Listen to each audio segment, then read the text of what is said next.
All right. Welcome to another Crossroads podcast. I'm the host, Jake Ryan. I'm James LaFountain. James the Fountain and Jake Ryan at it again. Nice David Bowie shirt, by the way. Yeah, you had your headphones off, but I was like, yeah, we both got yellow and red. Nice. Well, this is the 65th podcast. Might as well just jump into the song intro, and then we'll get after it. There's a place where deals are made and legends are born. You boys know what to do. Sure, we know what to do. And that is not to let the devil know anything.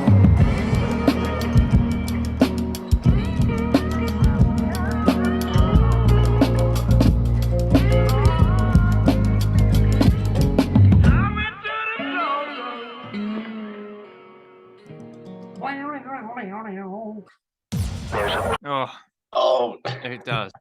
Every time I'm like, Rookie move, Jake. I know. I'm gonna be getting better at all this stuff. For From sure. 65, the further we get into this, the worse I get. Right? God damn it. So yeah, David Bowie. Did you see there's a David Bowie movie out? No, I didn't.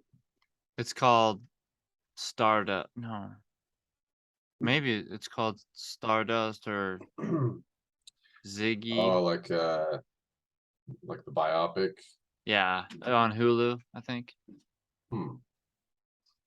Yeah. Have you heard of it? I think I heard of it when it came out a little while ago, right? Yeah, I don't know actually, but I was thinking about watching it. I thought it looked pretty cool. I've been a David Bowie fan. I was watching the Sex Pistols. High five. I'm all blurry. All right, blurry face. I'm just You're all blurred out, man. You're like, what the hell? I don't know, man. Are you trying to conceal your identity? Are you about to tell me go into the deep voice mode? Yep. So what happened was, yeah, we met up on a dark alley. on a dark alley. Yeah. Why is it? There you go. Yeah. It was like, what if you actually, like, that was just real? Like, you actually blurred out in reality? That would suck, dude. Yeah. Yeah, super creepy. It reminds me of, I was gonna watch the new Twilight Zone. The first one of the first ones was called Blurry Man. Right. I was like, oh god, that just sounds scary. Could be worse. Yeah. Bloody Man. Could be the Hat Man. Hat Man. I guess it's just it's like a common thing people dream about, like sleep paralysis type shit. Dude, I wonder what kind of hat he wears.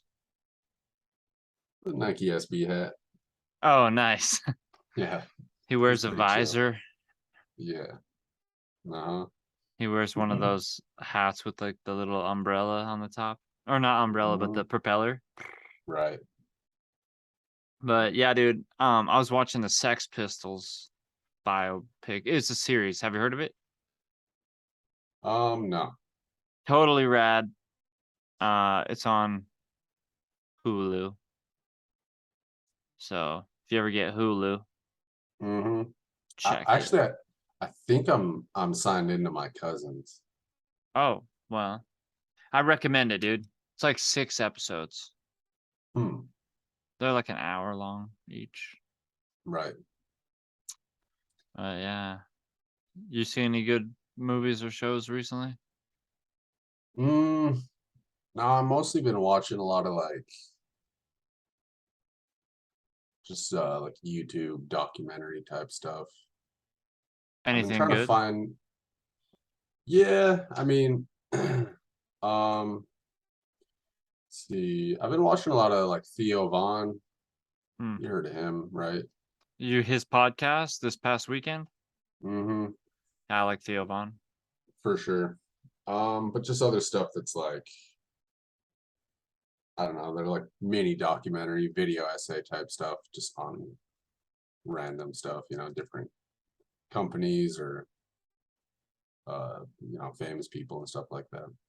Any certain like YouTuber that makes them that you follow or no? Yeah, there's a bunch, dude. I've actually been subscribing to a bunch of new ones. This one, Moon, it's called. Hmm. That's pretty good. I just like that documentary style, like narrated with all the different clips and footage, and you can tell they like researched really deep into this topic. Yeah, it is cool. I would like to do something like that sometime, but it'd have to be something I really, really care about. Hmm. Because I'm like, I don't want to just do it just to do it. Like I'm Right. like, nah, dude, if I'm really vested and like a fan or curious about something. I mean, there are a lot of people I'll see that they are really like, I can tell it's their passion. Hmm. And sometimes I see other people do things. I'm like, I don't know if you're just doing this for like the views and algorithm or something. For sure. But Yeah, there's a bunch for sure. But YouTube does get old after a while, or just sometimes you do want something that's just like an actual show or movie. yeah, I do buy movies on YouTube. Hmm. You ever done that? No, I'm not a big movie person, man. Like, there's something about committing for an hour and a half, even though I will watch YouTube for 5 hours. hours. Yeah. But it's like you don't have to commit to it. Like you could just click off the video and go to something else. I seen Movies a are a good little one different. recently. What movie? Yeah. Have you heard of Nope? Yeah, of course. I haven't seen it, but the new Dude. Jordan Peele one. Yeah. Hmm. Super rad. Not too like scary, like a horror movie. It definitely is suspenseful. There's a Right. few like thriller moments. There's some blood Hmm. and not like super gory though. Yeah, you're a lot more freaked out by that shit than I am. What? Gore? Just like, yeah, like scary stuff. And probably gore or like, What are you yeah. saying, man? No. I mean, just, some of it, I do like some of it. What really scares me is like the demonic aliens. stuff. No, Right. I like alien stuff. Hmm. They creep me out for sure. Right. But the stuff that scares me is like the demonic stuff. I'm like, oh my For God. sure. For sure. Like The Nun. Is that a movie? Yeah. I don't want to watch that. You're right. I don't like nuns anyways. For sure, dude. Yeah, that shit's pretty scary, man. I mean, I definitely get scared. Like, I haven't really seen a movie that scared me in a while, just as far as like if it's like jump scares are different, because that'll kind of scare anybody And for it a could be second, like nothing. It could be like something that's not even scary. for sure. But like as far as like the whole idea of it, I haven't really seen a movie that has freaked me out with like the cons. Like when Blair Witch came out, dude, I was like scared. I've been thinking of, I've always wanted to make a movie, like a good Mhm. movie. Dude, yeah. And that is kind of the style I figured out would be the easiest to start off with, is more of the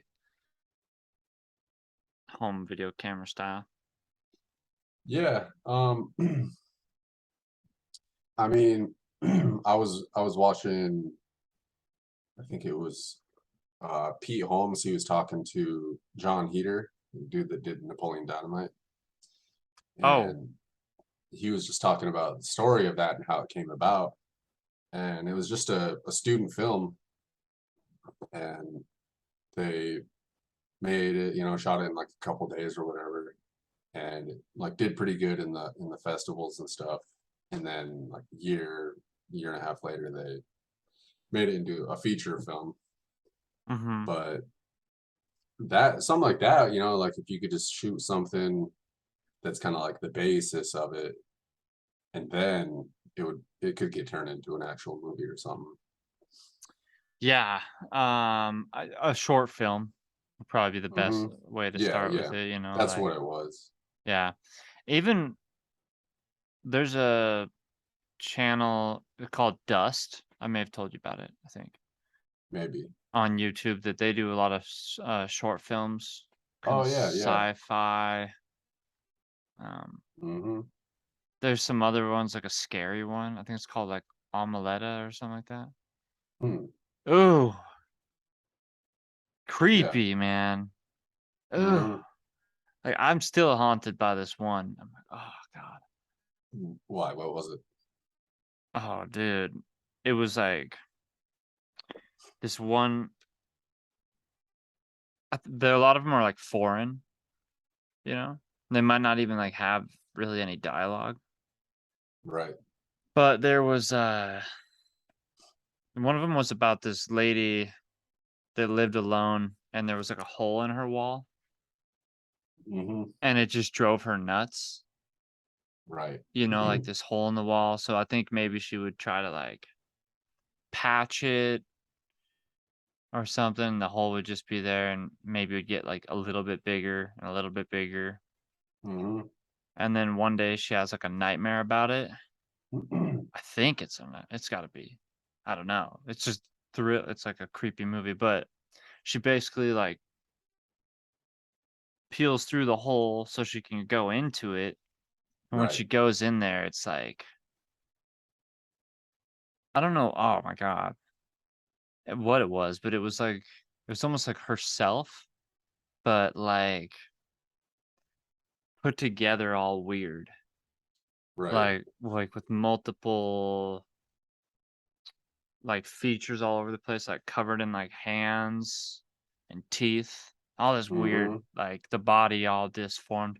So I think like the metaphor behind the film was something about like, like being uncomfortable Yeah.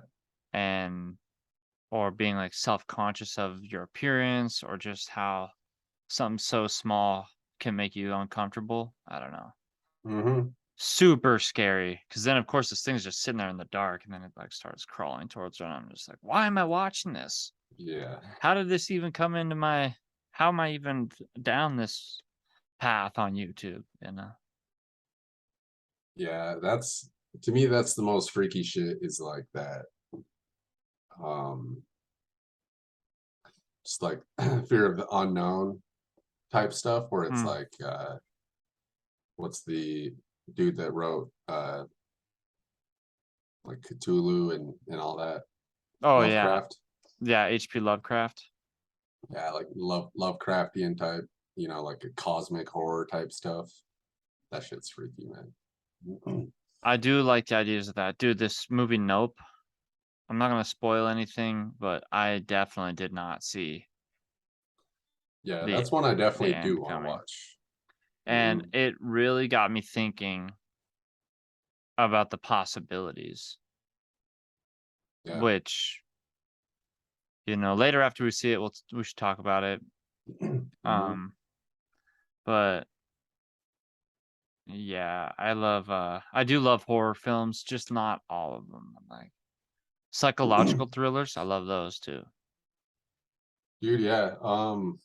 Like the new It movies, those are pretty freaky. Like, they didn't really scare me that bad, but I was kind of like laughing at how fucked up some of the stuff was.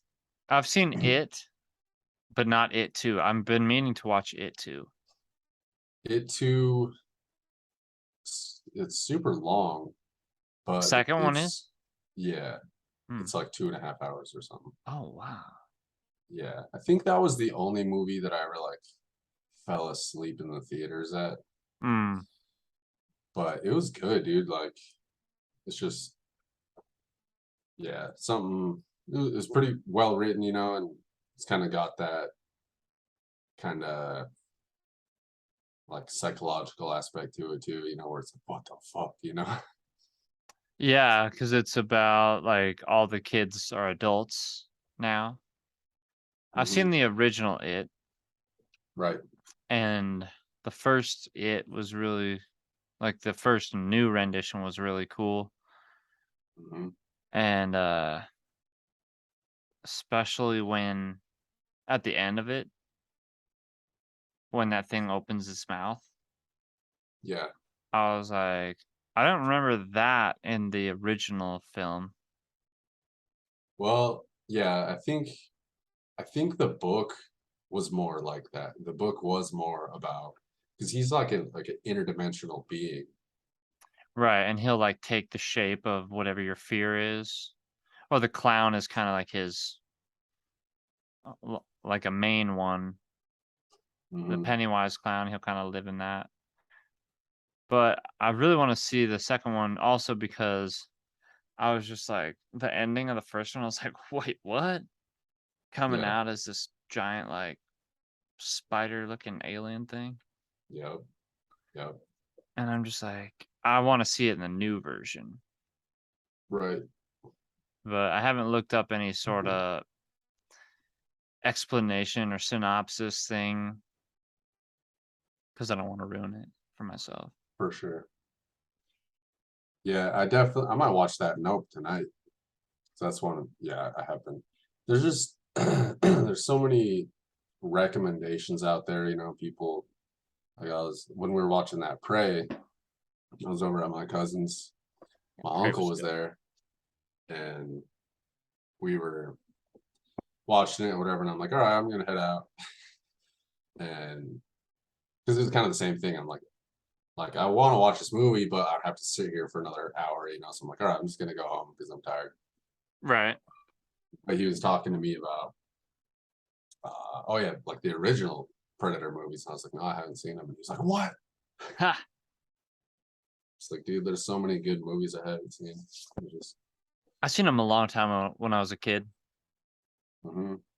And yeah, they were dope. I like this new one. How it was like Native American Yeah, set way back. Dude, when I was driving up to this job in between, it's past like Anaconda, Georgetown Lake area. yeah. We seen a sign on the side of the road that said set 1886 for the Yellowstone spinoff. Have you Oh, heard of that? really? Yeah. Yeah. Oh. Yeah, they were filming it over here in Helena recently Hmm. at the Capitol. Yeah. Sometimes I think about that too, like, especially for like if you're just gonna do a music video. Uh-huh. I just sometimes I feel so like uninspired because it's like, when you go to the city, there's just so much to choose from. Like, um, but Location or yeah, yeah, yeah. but it's just all what you do with it. And I was even gonna say with like the It movies, some of the shit that is so freaky is just like the cinematography, and just the way a scene is played out, the way it's shot Right. and all that. And I like that a lot too, especially like when I make some shadow box stuff, which I want to redo it all. This shadow box series idea. Hmm. And that was the funnest part of it was like, okay, what angle is going to be the best to just get this shot to make it look scary? And, or Hmm. what's the shot that's going to be scary? How do you make something as simple as an open window look scary? For sure. Or just stuff like that. It's like you could look out the window and see a tree branch blowing, but then you could have it be silent or just give it like a little bit of eerie sound. Yep, And I think there's a lot to like the energy you put into it while you're filming it. for sure. Like whatever energy you try to channel, Hmm. then it Yeah, makes a difference. I was watching this reel that Flying Lotus did on Instagram the other day, Mm-hmm. and I don't ever see him like doing stuff like that. You know, he's not like posting videos of himself all the time and shit. Right. But there's one where he's like, yeah, and he's kind of saying that, like, yeah, I don't really do this stuff, so it's kind of weird. It's like I'm in this house, and there's just a bunch of rooms that I don't go into. It's like weird as fuck, man. It's like I got this wine cellar. He's like, let's go check it out. And you've heard of like the back rooms, right? What do you mean? You've never heard of the back rooms? It's basically like, whoops, where'd you go? Just like have you heard of liminal spaces? I don't know. It's basically just like this. It's just like an online kind of like fictional, creepy pasta type stuff, you know? Oh, okay. Backrooms online. Yeah, yeah, but they're supposedly they're like because people make videos of them, you know, and they'll just create these. It'll just be like, oh, I'm stuck in the back rooms, and it's like this huge office space, completely empty with like fluorescent lighting, and I it's just think you like a may have shown huge. me some of this stuff. I might have, Or but it maybe was I like recently seen a video about it. it's pretty creepy. It gives you that like that unsettling feeling, you know, and it's just nothing but like I think the definition of liminal means like in between. Mm-hmm. And a lot of these liminal spaces are like it'll be like an old amusement park that's been shut down. Not necessarily like crumbling and falling apart, but just like actually like the better condition it is, the more scary it is because it's like you're just so used to seeing life in these places and a bunch of people and stuff. But Mm-hmm. when you come across it, it's kind of like if you just went to an amusement park, um, like at night or something, you know, when like people are supposed to be there. Mm-hmm. So, and then you go there and it's just kind of creepy because whatever, for whatever reason. But in this Flying Lotus one, he was like showing his wine cellar, and I don't know how he made it because it was like fucking huge, and he's just like walking and walking, and it's like this like dark cellar, you know, with concrete walls and stuff. Mm-hmm. He's just like, hello, you know, and he keeps walking, and then it's got like this weird like buzzing light, you know, and he's like looking in this hole in the bricks, and then he like starts putting his camera inside it. And it was just super creepy, dude. I was sitting there watching it, kind of getting freaked out. Right. And then like something pops up and he's like, ah, and starts taking off. Like No it way. was, yeah. Like he was actually freaked out. I mean, he made it because like there was some like background kind of creepy music to it, you know, Oh yeah. but he did a really good job because I was like legit kind of freaked out. I was like, what the fuck? Right. Yeah. When I first met Kayliana and we were working at like fairs and doing airbrush tattoos, we would travel across Montana to wherever their next stop was. I think we're in like Kalispell or no, Butte. Right. And there was a few carnies that came up to us and they gave us the nickname. I was Snakebite and she was Daisy, which is kind of Mm-hmm. funny. I never thought about that until just now. Mm-hmm. But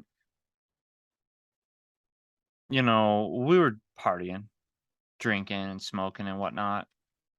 And we got invited to go party with the carnies. So, Right. you know, those big tents with the stripes. Yep. So they're like, yo, our trucks and trailers are back here behind these tents. You can just come meet us out here tonight at like midnight or 11 or whatever. Mm-hmm. And this was after everything had been shut down. So we go meet up with them and shit, we're just like drinking beers, getting high, taking pulls out the bottle with carnies. I'm like, what the fuck? Yeah. So weird. Mm-hmm. And a few of the people that were around our age, they'd like show us their bunks and stuff, Yeah. and they just tell me stories like, yeah, well, I'm just like kind of like on the run right now. Yeah. And so after we're done getting lit with them and we're walking back to our tent, it's so weird walking around the fair and all these like carnival rides, Ferris wheel and just all this Mm-hmm. weird stuff. The Yeah, dude. tents closed. Mm-hmm. I wish I had a camera then. I wrote down some like poetry that turned into music later, but so Yeah. cool. Yeah. And I love being in those creepy places too, even though I'm like freaked out. Mm-hmm. I don't know. I'm attracted Dude, to it. yeah. I mean, there is something like attractive about it too. Just like that story you're saying where that lady was like couldn't stop focusing on the hole in the wall. Oh, right. Yeah. And she eventually climbs in it.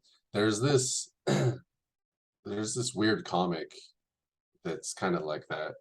I found it on Reddit a while back. It was kind of basically just like that, but it was like this cliffside, and there was all these. Oh, there were body-shaped holes, right?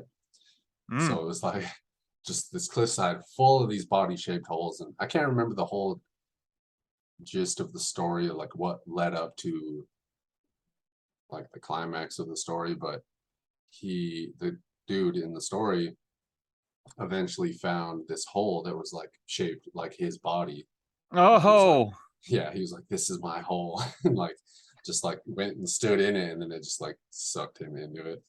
whoa. Dude, that's wild. Mhm. Yeah, dude, we should definitely basically I was thinking of I'll kind of write down some ideas. I may have talked to you about this already, but basically I want to at least make like a short story book. It's like, yo, if I Yeah. just took a notebook, like a small book, like something like this size, Hmm. and just like, you know, write on just one page, like just down one page. Right. Could make a little short story that could later potentially be turned into a short film episode or whatever. Hmm. But just get a dozen short stories and then maybe try to make another dozen or whatever. Yeah.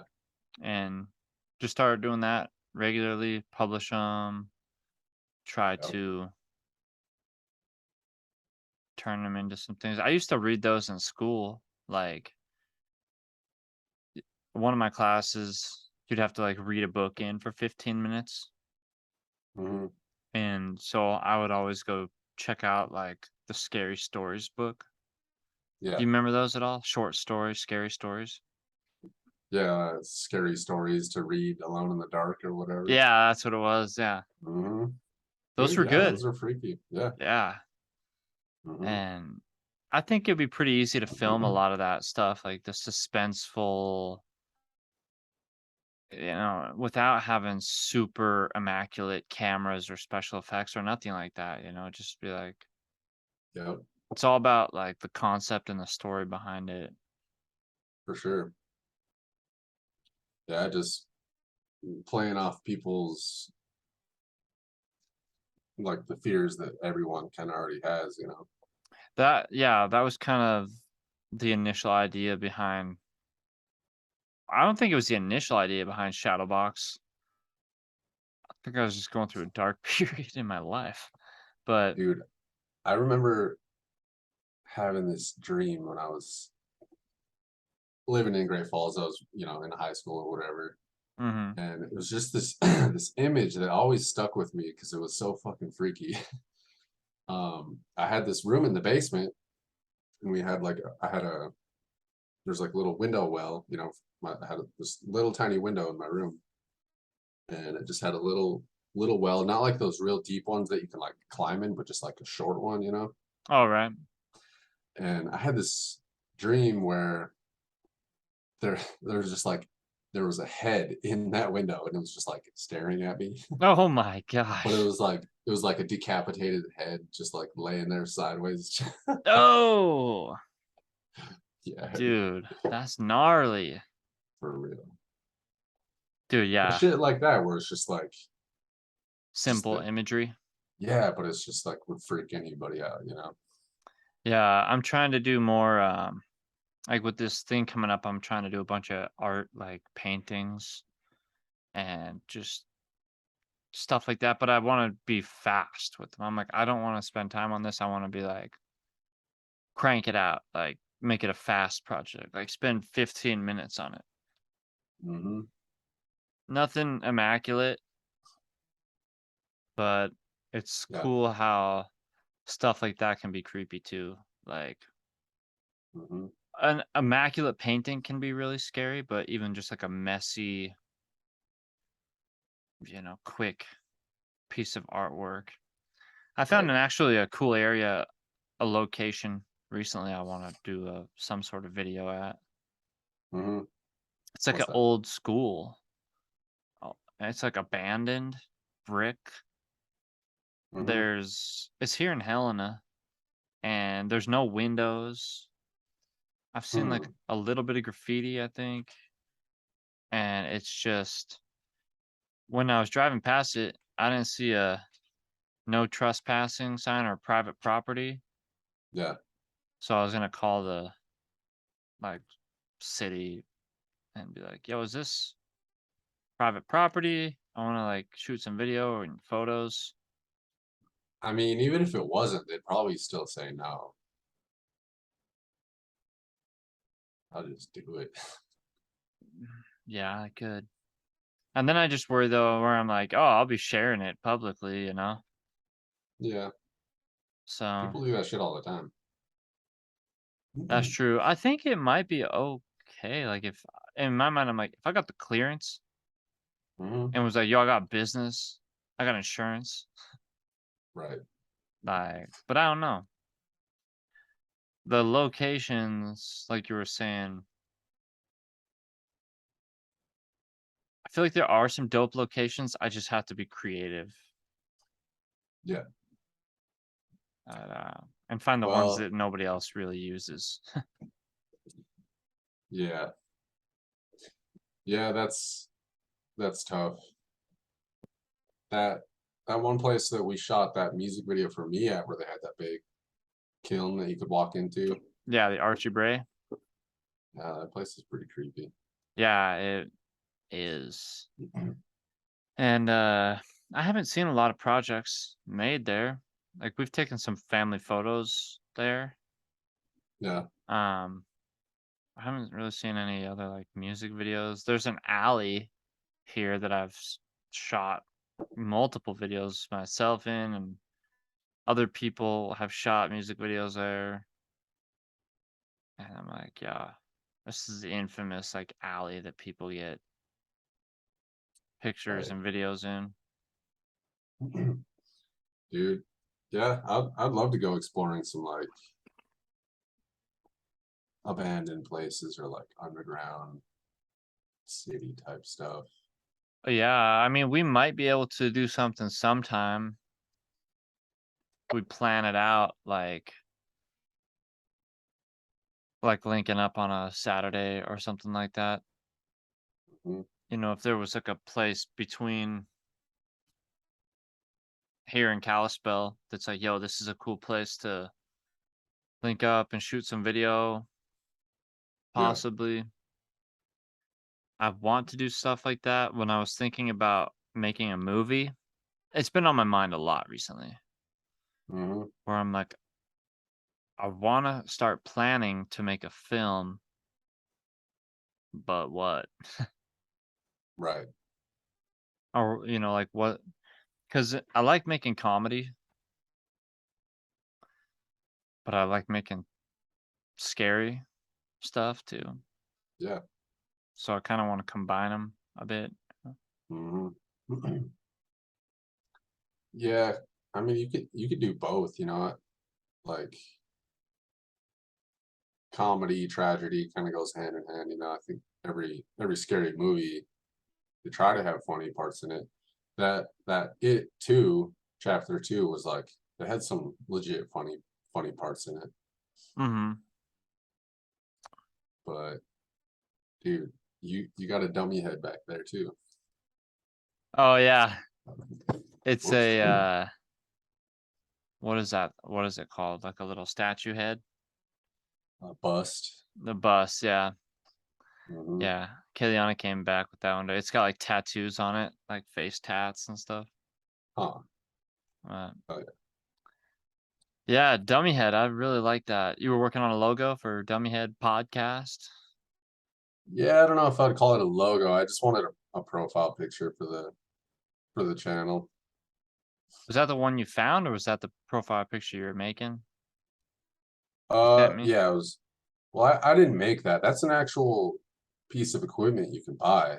It's like $5,000, dude. Dude, that thing is Um, crazy.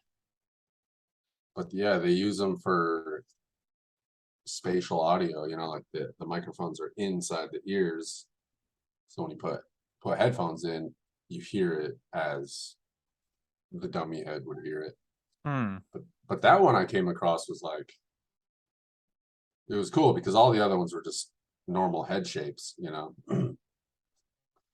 And I was just looking for something a little more different, and I came across that, and I was like, that's pretty cool because you know podcasts are like I think most people these days. Well, I heard something recently that like younger people are mostly watching them. You know, they're not really listening to Podcasts? them. Uh-huh. But I listen to them all the time, like when I'm doing other shit. You know. Yeah, I'll kind of watch it and listen to it if I can't watch it. Sometimes I'm like, why am I watching this?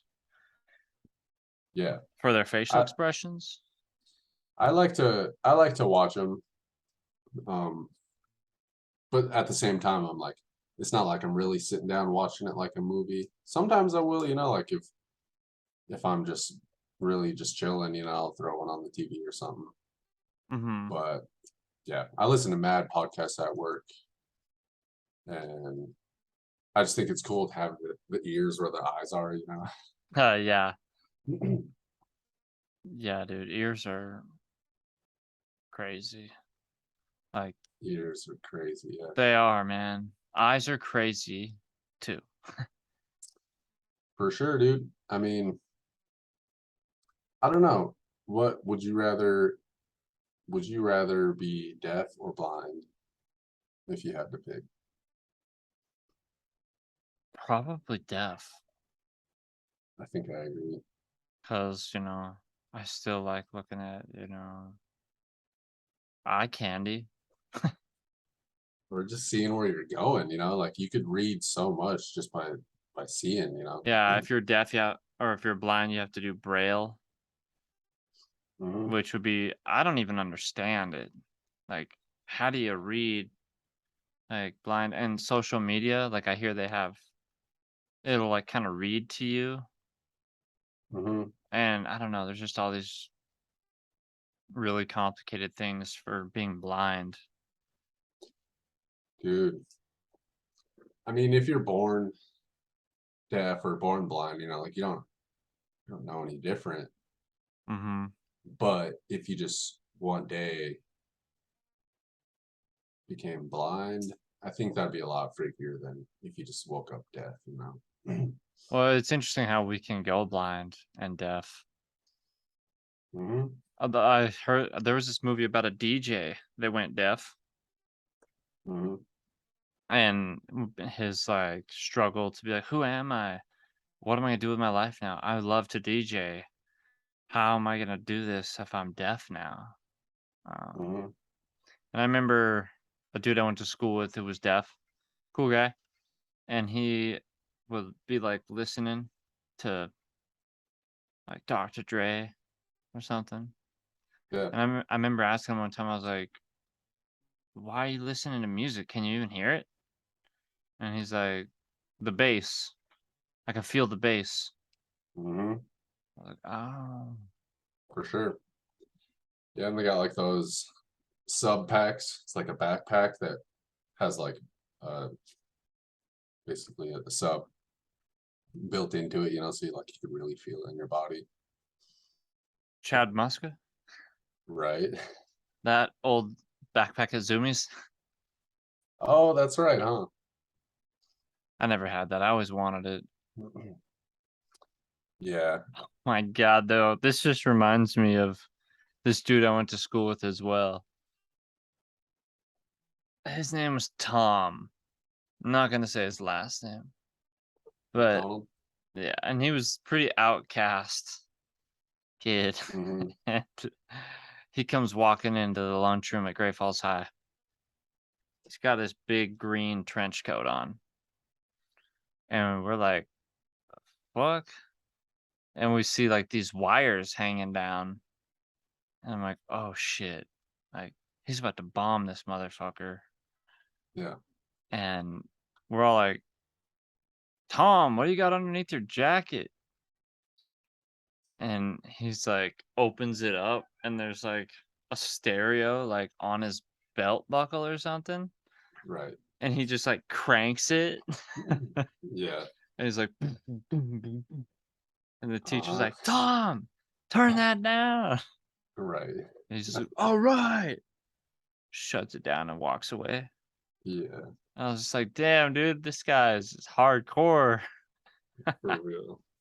That was awesome. Yeah, dude. I mean, it would really suck not to be able to hear the intricacies and all the high end and stuff. So that's, you know, that's what's cool about music, man. Like, especially with a good system or a good set of speakers or headphones, you just hear so much, you know, and like it's just you would think being a musician, you'd be like, oh fuck that, dude, I'd rather go blind. But Oh yeah, I don't know. I mean, like you say, music is super powerful, or just sound in itself. Like the vibration, like I'd hear blind people, like the guy that would use echolocation. He'd be like, he could like find his way around. And yeah. I've told you about that time I had mushrooms and I was like getting drunk in the hot tub and stood up and I had like a head rush. Hmm. Thanks, son. And I had this head rush and I was definitely dehydrated, you know. And I went like I blacked out and my hearing Hmm. went out. And Hmm. I was like, "Oh, what the fuck?" And my hearing popped back in. I couldn't see anything. Right. But as my hearing came in, I could hear like the hot tub water and it would kind of echo off of like the floor and the walls and the ceiling Hmm. and I could hear people talking and it was like I could see these like vibrations or like hues of vibrations in the darkness of my eyesight. Right. So I could kind of see like the doorway all like a little bit just off of like Hmm. vibration. Yeah. And I could kind of see people like walking around like their figure, Yeah. but it was like vibrational waves. Hmm. And then my eyesight came back and I was like, "Oh fuck, thank God." Yeah. And it was only in like a minute or two, you know. Like I stood up for like a minute and I was like, "Whoa." So that's when I realized I was like, "Well, this might be what it's like when people are blind." I'm pretty sure it is. Like you can't really see, but you can kind of see like it's all darkness, but these little like ripples. Yeah. Yeah, that was crazy. Yeah. Vision is weird, man, because like they say, the way your eye takes in light this always fucked me up when I first heard it because I didn't really understand it. But basically, you know, if you heard like everything is actually upside down, but your brain flips it, Right. it's not that the world is actually upside down, but just the way the lenses of your eyes work, um, the image, the light, and everything, it projects that image in your brain that's upside down, and then the way you perceive it, it flips it around. And there's this study that this dude did where he made these glasses that would actually flip everything upside down. Mm. And after a while, he got used to it, and it kind of reverted back to normal. Whoa, that's crazy. Yeah, For it's sure. pretty weird. Like, that's what always tripped me out about like hallucinogens and just the experience of hallucinating, Yeah. where obviously like growing up in like health class and they're telling you about different effects of certain substances. Oh, being like, oh well, there's the things that'll speed you up, the things that'll slow you down, the things that make you hallucinate, Hmm. and okay, there was always a fear of hallucinations, but also there was I had a fascination with it. Like, what is it like to hallucinate? Hmm. And dude, I remember times like that tapestry behind me, Hmm. like I was on like a dose, not even like a full dose. I had like you know those, it's like those sugary peaches Hmm. or whatever. Like that had Peach some, rings. yeah, like that had some acid on it. Yeah. I took like a bite out of it and saved some more for later, you know? I was like, I'll just see what this does. Oh my god, dude, that shit hit me. And like I was looking at that tapestry and you see all those like little viney things Yeah. and all the peacock tail. It's like a peacock Hmm. feathers. Those feathers were like moving and those vines were like intertwining into Yeah. themselves, but they were like dimensional. And Hmm. I was just like, dude, whoa, how did this two-dimensional graphic all of a sudden turn three-dimensional and like alive and weaving? Yeah. Like I was just like, what is going on here? Like, is this my mind? It was just blowing my mind, and I was just like For so sure. fascinated with it. I couldn't stop looking at it for a second. Yeah. Yep. Yeah, dude. I mean, just like I was saying with the image being flipped, like what you're experiencing as vision is just that. Like it's just your brain basically creating an image. Like the stuff is out there, and like, you know, you can knock on wood and it's hard reality, you know.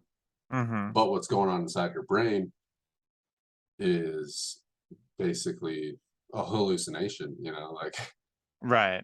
it's being created in your brain based on what your sensory organs are taking in.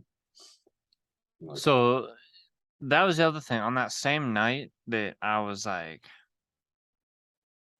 my like vision came back, right? mhm, And I think we both split like a eighth of mushrooms. So we had like a half an eighth each.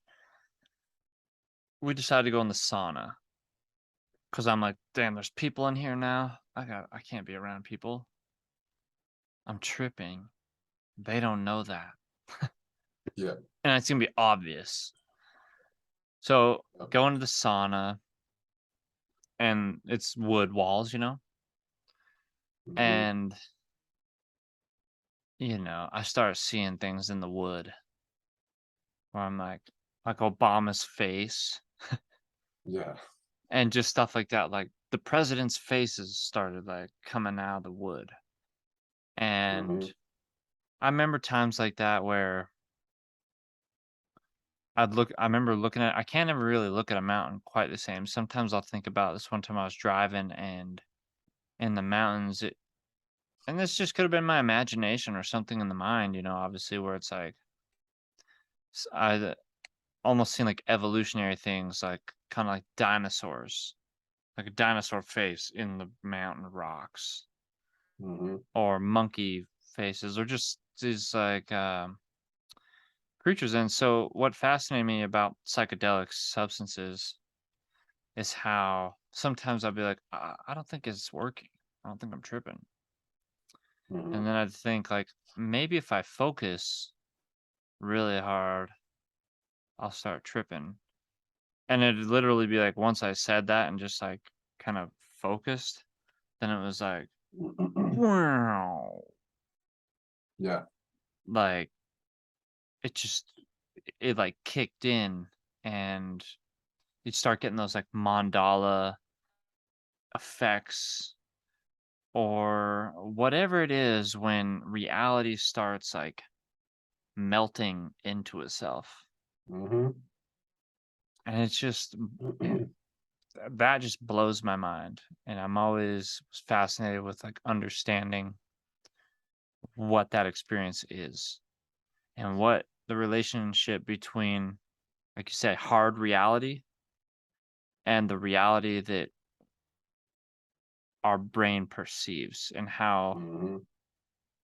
how our thoughts and our perception can alter reality, even if it's something where it's like, "Fuck, she's cheating on me. I know it.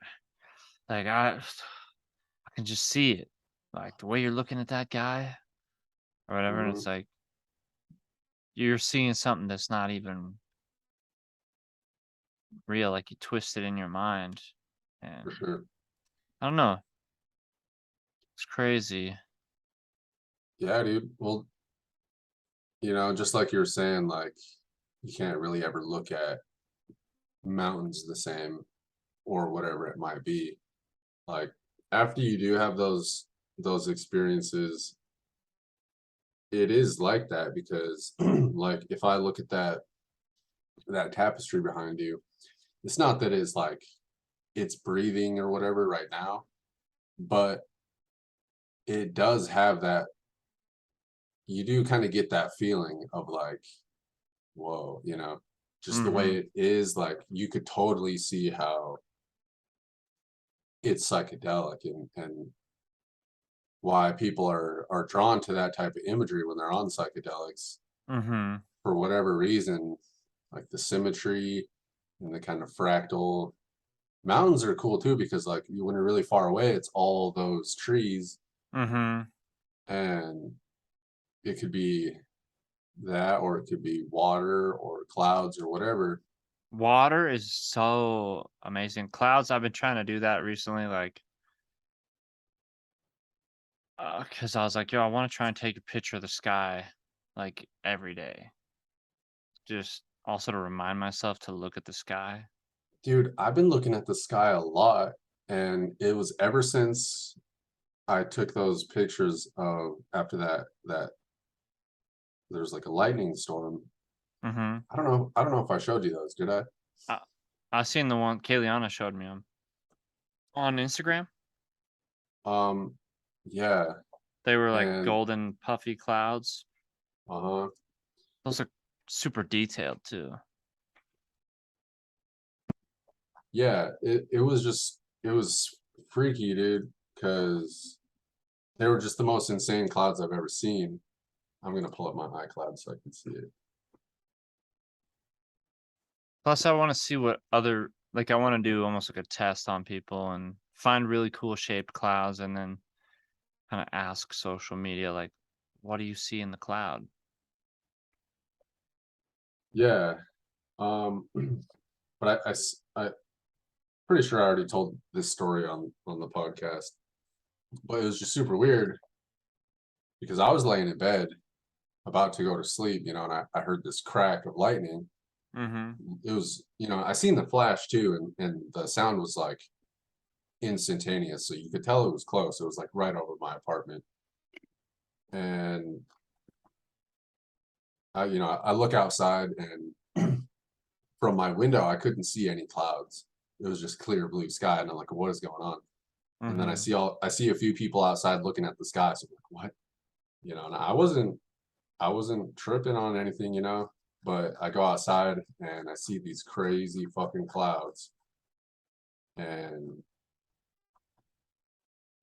so I go outside and take these pictures, and they were legit weird clouds, like some of the stuff you see people post, like what is going on, you know.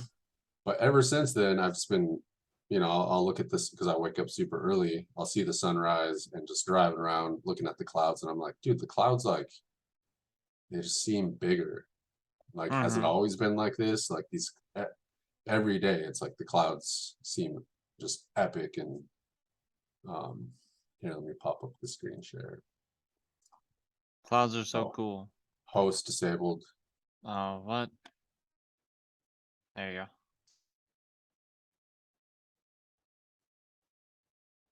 Yeah, clouds are fascinating. So, let's see. Those ones. Whoa. Yeah, this is right outside my apartment, That's weird and looking. dude, super weird. And mad people are outside looking at him too. So I was like, all right, and I was I was out there taking pictures, and I seen this couple walking by, and I'm like, yeah, this is pretty crazy, huh? And the guy was like, yeah, I've seen worse. And I'm like, whatever, dude, this is insane. Like, he was just trying to downplay it, Dude, that But is weird. It looks like apocalyptic. dude, I was like, dude, is something happening? Like, is it a nuclear warfare? That one looks dope. Dude, super epic. That looks like it would be in like a book about like I would see these I had a book that was about these like angel paintings that this one lady would do, like that there. That should be an Yup, album cover or something. I That's like know, dude. you could damn dude. That one like is that even a cloud? Dude, like, for real, man. Like it It looks like was, an explosion. it really, and, you know, I pulled up a Snapchat the next day and was looking at the Snap map, and there was mad other people taking pictures too. Dang, dude. Oh, is that lightning? Yeah, there's a little bit of lightning. It was a lightning storm. Yeah, In you the can see it up cloud? here. Yeah, yeah, up there, yeah. Dude, that's wild. Yeah. Um, yeah, just ever since then, it was like I've just been noticing the clouds more, and a lot of them were especially the next day and a few days after that, like they were kind of looking like that, but I've just been paying attention more, and I'm like, dude, this is really, I could see why they call Montana the big sky, because I'm like, wow, this is huge up there, dude. Dude, for real. Yeah. I don't know, super interesting. I want to make some videos, some film about even stuff like that. That's like, I don't know, some people like there could be something in the clouds. Or I even like That's the what. idea of the cloud, like people uploading into the cloud. Like, Hmm. it's so weird.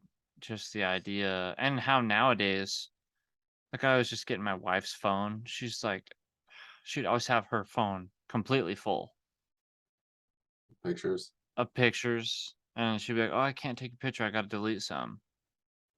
And I'm like, dude, you gotta like, I got her like a Google storage cloud. I was Hmm. like, you need to just have all these backed up onto your Google Cloud, Hmm. and they still exist. You just Yeah. don't absolutely have to have them all on your phone Yeah. because they take up a lot of space. Hmm. And that's fascinating to me. And I try to do a lot of that stuff, like keeping information in the cloud Yeah. and it is just kind of interesting to think, like, say, when I first got into like meditation and transcendental meditation, Hmm. it really kind of came from that movie Beverly Hills Ninja. I Yeah. probably already said this. And he would like meditate and visit his like sensei Hmm. in the clouds. Yeah. And I've had experiences sort of like that, but I was always just fascinated with that idea where it's like, could you meditate, go on an out of body experience to the clouds or whatever, like if there's a higher plane of consciousness up there, you know? Where it's like, what if there was a version of yourself that lived in the like the cloud realm or whatever, you know, like when people think of heaven, Hmm. you know, like one of the classic things is like, oh yeah, up in the clouds, like heaven's Yeah. in the clouds, the gateway to heaven's in the clouds, and angels fly around in the clouds. Hmm. And it's just, it's just an interesting idea. Yeah. I mean, those pictures I took, like that's what I imagined heaven to look like, you know. Like those puffy, like strong looking clouds. Hmm. Yeah. That one looked like a brain. Dude, it was it was honestly weird and kind of just like what we're talking about. Like after you have a psychedelic experience, you see things in life that remind you of that feeling, you know. Mm-hmm. And that for sure, dude, like that got me tripping. I was outside like, what is going on? And I just kind of had that feeling like something's happening, you know. Yeah, dude. Nature. Do you ever see that thing? You're on Instagram? Yeah. I posted a picture of this heart that's on like the side of a mountain. I don't know Hmm. if you ever seen that. I don't think so. Let me see if I can find it real quick. I think it's natural. Hmm. Um, and I'm just like, what in the heck is going on here? But yeah, basically, I'm trying to get my Instagram like full of stuff like that, you know. Um, all right, you see that? Can you see Instagram? Hmm. Yep. So this one. Oh wow. But yeah, Crazy. isn't that wild? That's pretty cool. Um, I got 4 likes on that bitch. Yeah. Yeah. Swag, bitch. Right. Check this one out. It's called Indian Head Rock. Huh. Do you see it at all? It looked more like a gorilla to me. Where Like, that's supposed to be kind of like the headdress, and hmm. then like the eyes, nose, mouth, and chin. Oh, right, right. Cool. Yeah, but I don't know. I just think stuff like that is pretty cool. This one, I was like, Hmm. dude, that one looks like Godzilla breathing fire. Dude, I like the that's pretty Lion cool. King. Uh-huh. But yeah, I don't Remember who know. you This are. one, dude, I showed up to work. I'm like, like, oh, that looks like another one of them heaven shots where it's like, oh yeah, it looks like God's like looking over us with the Yeah, rays of light. yeah. That's what they're called, God rays. Oh, they are? Hmm. Nice. That's awesome. Yeah, so I don't know. I'm just trying to be a little more like I used to be so caught up also on Instagram, like, oh man, I gotta share something like cool and funny about my life, or I don't know, or to look cool. Like I'd also be like, I gotta like, you know how people are on Instagram. They're like, yo, I gotta take a picture with this or that. And For sure. I've been that guy. And I still be like that sometimes. Well, Instagram originally started out as a photography app. wasn't anything about like social media or anything. Right. And so I'm just trying to be a little more conscious about some of that stuff now. Like sometimes I've thought about just taking pictures of like pebbles, Dude, yeah.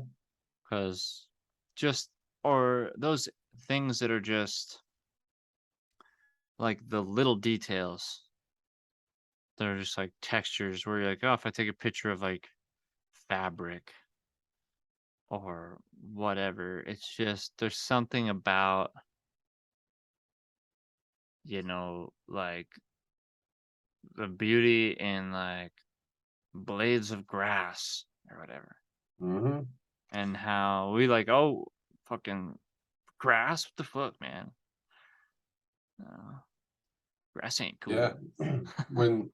when Instagram first, when I first became aware of it, and it was still just people, doing photography stuff, I got really into it, and I was doing all that, I was just taking pictures of everything, and you know, you get some cool pictures when you just take a lot of pictures of just normal stuff.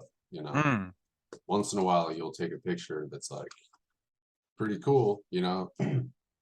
But that's what photography's all about, man, is like you just only you can see out of your own eyes, and it's cool to like sometimes I'll do that if I'm like, because most of the time in life you're just looking like this. mm-hmm.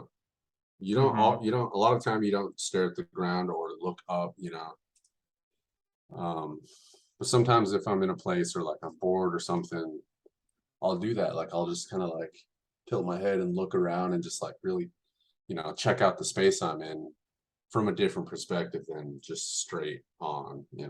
Oh, right, yeah. I guess that again is like the thing about your perception. That's, I guess, why I was really interested in that book, The Doors of Perception, Oh, Aldous Huxley. Aldous, I don't know. Aldous? yeah, I Um, think so. but yeah, so again, that guy was on like mescaline and stuff. One thing that I always found really interesting in that book was one of the things that stood out to me. I need to read it again. I used to have it a couple times, but he was saying that, like maybe when he was on this psychedelic experience, how say he would like look to a bookshelf but maybe like one of the books like had more of a glow to it. So it kind of Hmm. made me think of like in a video game, Yeah. when you're like, oh, I got to go interact with this object Yep. and that one's glowing, you know. Hmm. So it made me think of that. I gotta show you this guy here real quick. When I was living at uh the old Forever Motel, the Bennett Bay Inn, I was really like felt like I was trapped. That's why we called it the Forever Motel, because we only had enough money to like get by. I was trying to get my driver's license back and pay off all my fines.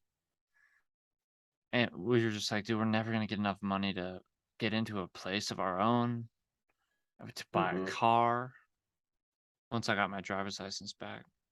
Yep. And so I would often be like, how am I gonna get out of here? I'd like pray and stuff like that for just a miracle or like guidance or whatever. And I'd also was really into like meditation and manifesting. Like The Secret was always kind of one of my like engines that was always running. I was like, I'm manifesting everything in my life, so I have to be really conscious of it and write it down and focus on manifesting and believing it's going to manifest. Because in my mind, I was like, I manifested this situation I'm in. Like, I wanted to be here. I wrote it down. Now Hmm. I'm here, and it's been a blessing, but now I feel trapped Right. and I want out of it. And so I stumbled upon this thing one day. This dude called it quantum jumping. You ever hear of it? Yeah. Have you heard of this guy? What? Who? Burt Goldman? I don't think so. So he's this guy that I don't know. The story was something like maybe he was in Vietnam or something, and then after his tour, whatever tour he did in the service, goes exploring to different countries and learning their different methods of kind of like yoga, meditation. And then he said that one day he discovered this kind of quantum jumping where he would go into a meditation and if you know, like string theory or like the multiverse, where he's like, so there's all these versions of us that exist in the universe. Like I've probably talked to you about this already. Like the version of us that's a bum, the version of us that's like a wealthy stockbroker, rock star, painter, teacher, cop, prisoner. Like we have these doppelgangers that exist in alternate realities, right? Mhm. And so he's like, what I do with this quantum jumping is go into this deep meditative state and contact my doppelganger in another universe. And then he's basically saying, and then like through osmosis, I could like absorb their skills, sort of, or some Right. of those traits because that's just me in another reality. And so he's like giving this lecture at a school, telling them about how to quantum jump, and they're like, you got to prove it to us. Prove that you can quantum jump. And he's like, okay, well, give me something to do that I'm not already successful at. And they were like, photography. So, like, he does his meditation stuff, contacts his doppelganger, photographer, or whatever, and said that he went out, he was in Hawaii or something, and went out to like a cliff and took like 100 pictures. And he's like, out of these 100 pictures, one of them's got to be good, you know? Mhm. And so he's like, I went and got them developed, put them all on my like bed to like try and pick out the best one. And he's like, and as I was looking at it, I realized I was looking at one big picture. Like all of the pictures combined made like one picture. So I believe, let me see if I can find it. Um, I don't know if this is it. That looks like a painting. Man, I gotta find it because basically, I remember seeing them, and they would be. See how he kind of has that going on there? Mhm. Like it's like a bunch of pictures of the same. Like he would stand in one spot and take all these pictures Right. and then combine them into one picture. And so that's what he became successful at. And I was like, dang, dude. Mhm.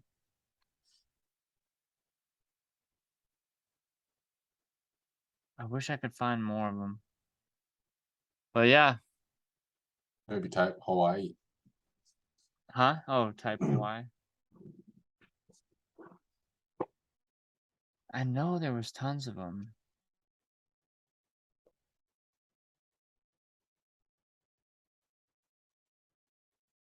Because I remember seeing one that was like of the street. It was like a city street. And it was just like a bunch of pictures into one. Man, I can't find any. But I don't know how we really got on that topic. Well, just you're talking about manifestation, and meditating. So that's what I would do. Like, I was like, okay, I need to try this quantum jumping, and or I also got really obsessed on the ideas of like meditate and go out of body. And if I could go like if I could go out of body, kind of like outside of the timeline I'm on. And I was like, so if there's a timeline right next to me that's basically the same, because they say there's like an infinite amount of timelines where in one of them you might just like they might have the most minuscule difference in it, like you Hmm. have blonde hair instead of black hair Yeah. or whatever. I was like, well, if I could go out of body and like transcend out of one timeline and then plug into another timeline, like, I don't know, I was like, your soul could like leave and then jump into the next one. Hmm. So I'd be like, okay, if there's a timeline where I don't work here anymore and I'm like, I work over here, I gotta jump to that timeline. Hmm. So that's kind of what I do. I remember I was on like LSA, which is like Hmm. another form of LSD, morning glory seeds. Right. I like made like a tea out of it. And I remember like meditating and totally feeling like it happened. Like I just felt like I understood the multiverse or could feel it. Hmm. And so I would do that with a lot of things where it's like, okay, if you want to be talented in multiple things, like you have like, oh, good at graphic designs, making art, playing music, doing construction, skateboarding, good at all these different things. Well, there might be somebody over there that's like, they're not even good at one thing, Yeah. and of course people might say like, well, you're just talented. Hmm. Like, oh, you're just born with natural talent. Could be, I don't know, but I think that there's something about just being like open and receptive and like believing. Definitely. Yeah. I don't know, man. Like I never really tried any of that, and I was never like super into it. Or, of course I heard about The Secret, and like we all want things and stuff. Mm-hmm. Um but I swear to God, dude, I manifested this new car. Like I wrote it down, and the way I thought about it was like I already have this in the future. Like Mm-hmm. it's not that I want it, it's I already have it, but it's just in the future. Right. And all I got to do is just get to that point, take the steps. You still have to go out in the world and do stuff. I think that's where people kind of like poo poo the manifestation stuff. Is like, oh, They you're don't just go gonna, do it well, they hear that you're like, I'm manifesting this and it's gonna happen. But you with your still have, thoughts purely. yeah, you still have to put in the work. But Action. Yeah. I think when you say you want something, there's part of your brain that is focusing on not having it. And Oh, yeah. Like I don't have it right now. yeah, and Mm-hmm. I think that's kind of a hindrance because in a way you believe for some reason you don't deserve it. Mm-hmm. But if you think whatever it is, you know, um, I want to get a new house.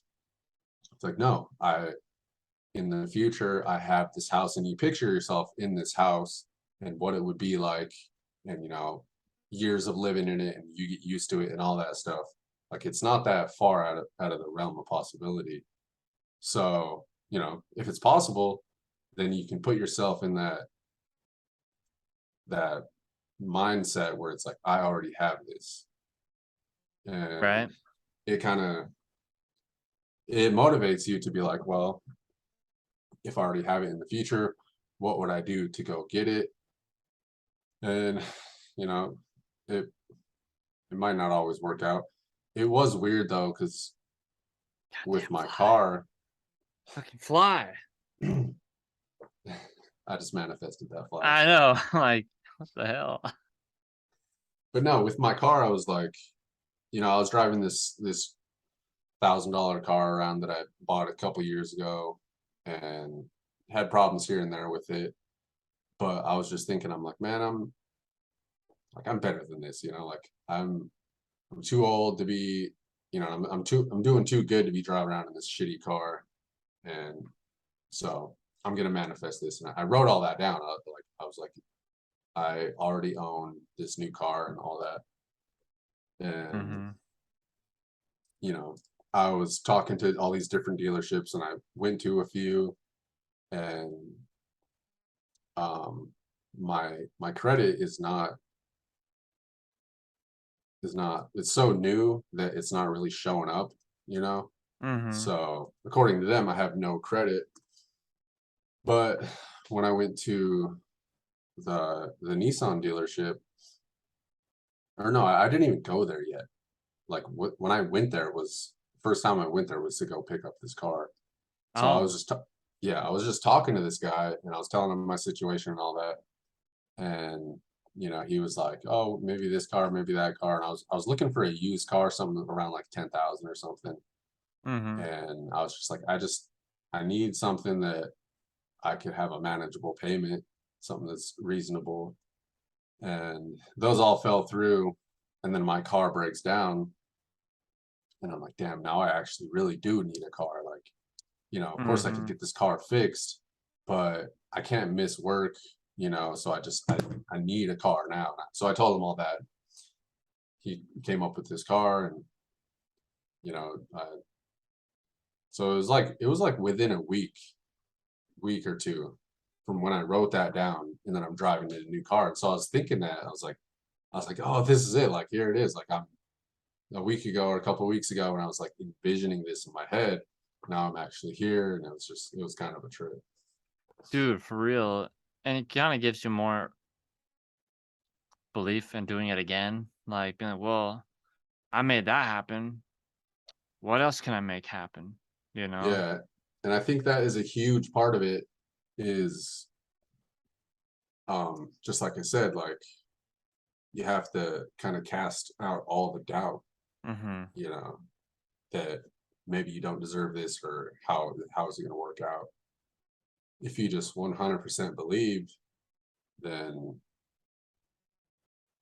it's whether it is like the universe conspiring for you, or you're just not, you're setting yourself up for success in a way, because you're not going to stop until you get it. Yeah, and that's something that I've realized when you are trying to get something you need, like, that's a good thing. Like, "Oh, I need to get into a place. I need to get a job. I need to get a car.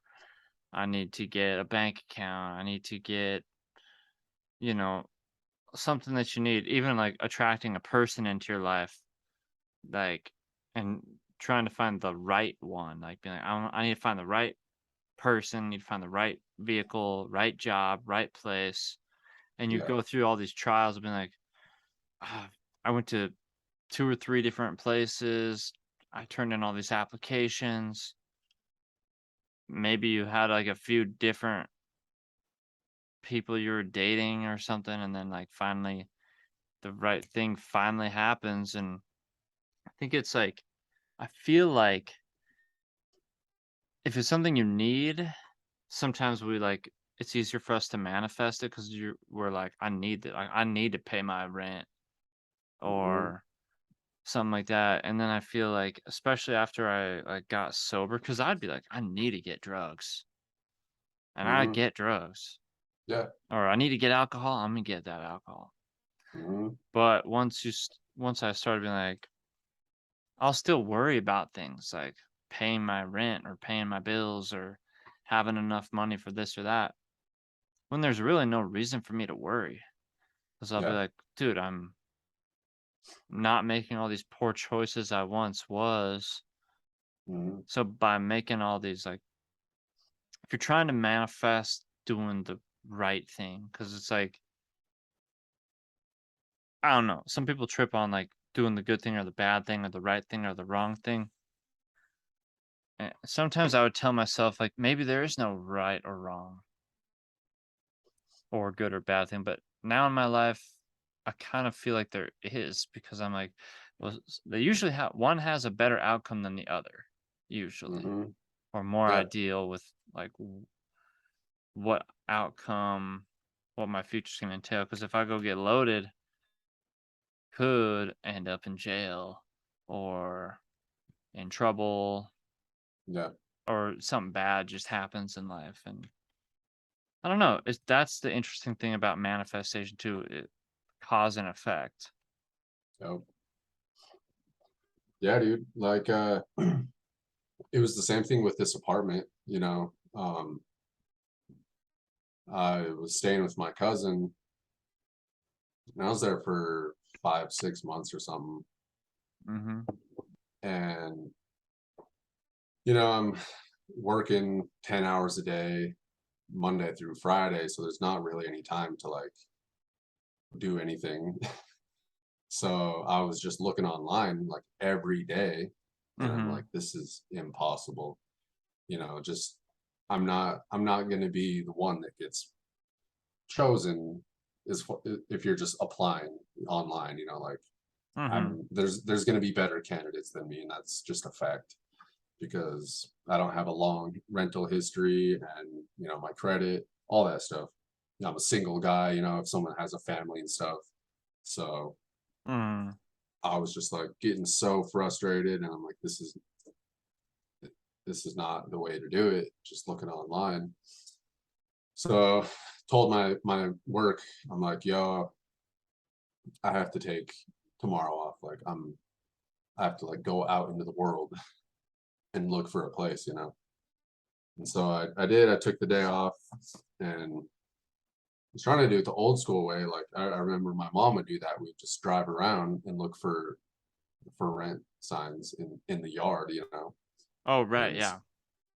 so I did that, and I drove around this whole fucking town, dude, for like 5 hours and did not see one for rent sign, not a Mm. single one. But these apartments, I actually came here previously, and I just wanted to talk to the lady, but she's got a sign because it was like a COVID precaution that she doesn't.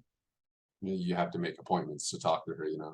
Right. So the first time I went here, it was that. So I didn't get a chance to talk to her, but I picked up an application, and that day that I took off from work, I was I was driving around looking for signs, and I was also going around to all these apartments and like trailer complexes and just nothing, dude. And so I think I called her, and she was like, "Yeah, we can talk, we just had an apartment become available. It just became available that day." Mm. And she was about to post it online, but since I showed up in person and talked to her and told her my situation, she was happy to give it to me so she didn't have to deal with, the Anything process of else? taking all those applications online and sifting through all that. So it was just so lucky, dude. Like if I would have took the day off before or the next day, like I probably wouldn't. Like I was looking for a place for months, and I decided to take this one day off of work, and then this place became available, and she just gave me a chance. Dude, But that was it. I was like, I'm setting my sights and I'm going out into the world, and I need this. Like I actually need this really bad. So that's awesome. It totally makes me think of some of the times we would end up in like I probably told you about that time we ended up at we lived in this place called the Serendipity Apartments, mhm, and we were in Missoula looking for places and nothing was lining up. And it was funny because I went to a job interview at Jimmy John's mhm, because it said we're looking to hire rock stars. right. And in my mind, I'm like, I'm a rock star. Mhm, And and I thought to myself, like, well, I have tattoos that are visible, so if they're looking for rock stars, that I should be acceptable. right. Because that's something I'd always be self-conscious of, having like finger tattoos and Yeah. stuff. And I go into this like group interview, and the guy comes up, he's like, first things first, if you have visible tattoos, you will not be hired. And I was like, oh, well, all right, I'll leave. Yeah. And so I get in the car. I'm like, I guess the no visible tattoos, I'm not going to get a job there. And we had been applying for places and looking for jobs all over for like a week or something, about a week. And we're sitting in the car, and the license plate in front of us said Serendipity. And Kayliana's like, well, my friend said that she could get me a job where she works, and that there's an apartment that just opened up above her at the Serendipity Apartments. And we're like looking at Serendipity on the license plate. Hmm. And I was like, isn't that like actually like the definition of serendipity? Yeah. Like it's coincidental moment. Like, and so Happy that's, accident. yeah. And so that's why I do believe in some sort of like a god or higher power or the universe conspiring in your favor type of Hmm. things, where I'm like, I don't know, you could call it prayer or meditation or manifestation, or I just think like as long as if you put it out there, whatever the universe does, it like it just listens to whatever like thought or vibration we put out there, and it starts to like mold it into existence or something. Like the way I imagine it is like all the molecules that are out there, like that are, I don't know what it is, our brains or our soul starts making the energy do things, and then Hmm. like the universe makes all this energy come together and like line up. But when I'd notice these things like line up in life, just like you say with getting your apartment, I took that day off. Like your intuition told you, like you should take this day off, Yep. and I always be like, what the fuck is your intuition? Like, is this like, Yeah. what is it?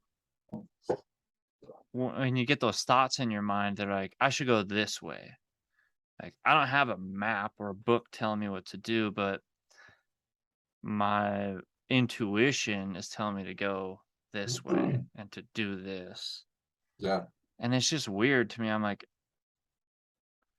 dude, it's just too real.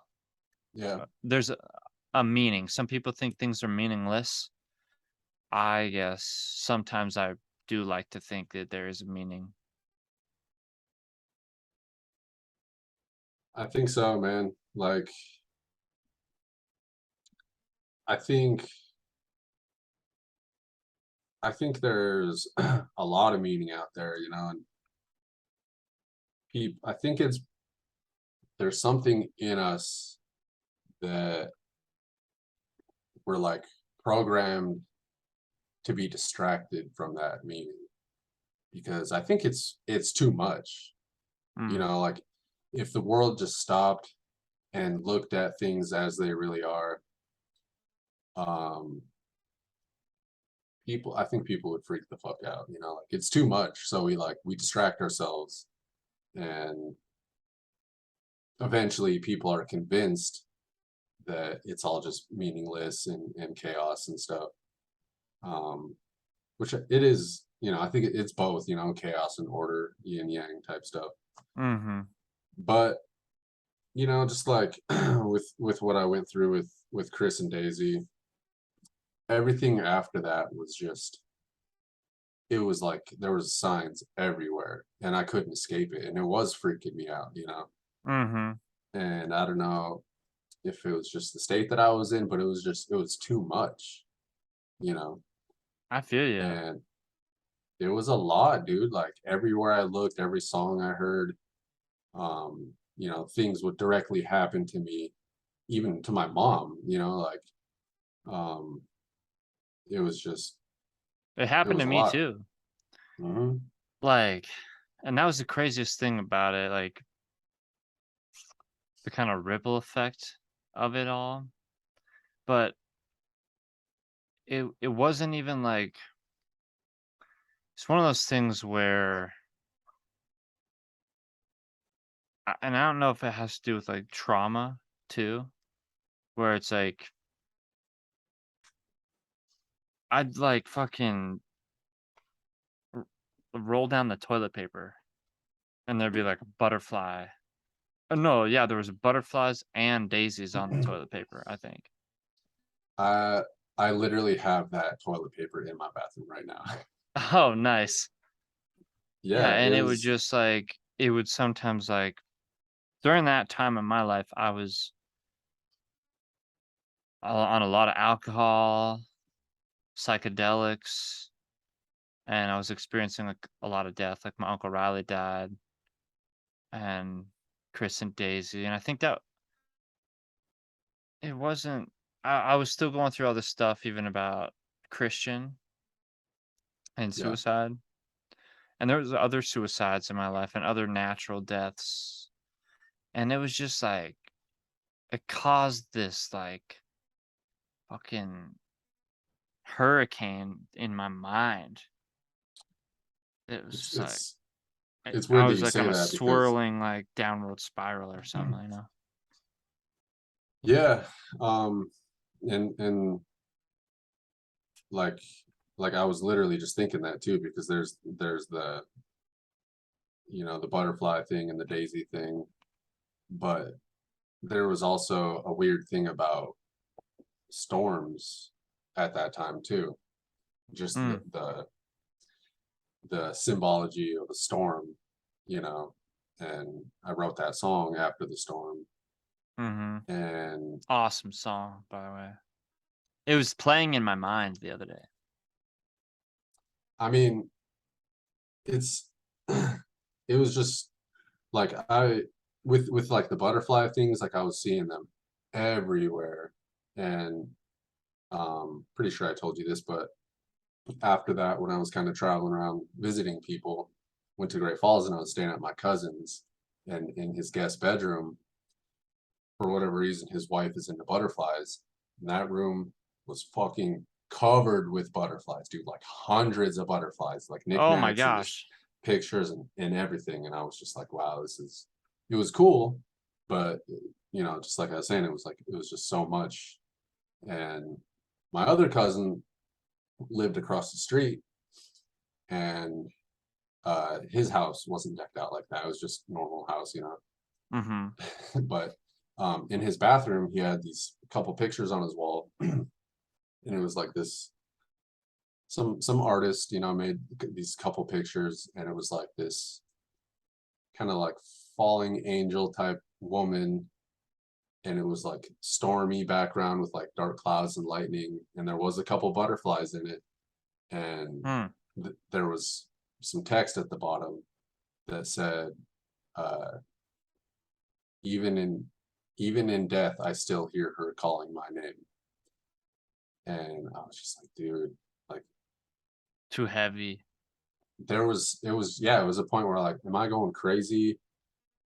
Like that's what I felt like. It was just Dude, too much. I feel you because I was going crazy and I kind of liked it. Um because and this is why I was like inducing myself so much was I felt like the more fucked up I got, almost like the closer to death I got, the closer to the deceased that I was trying to connect with, Hmm. the closer to them I could get.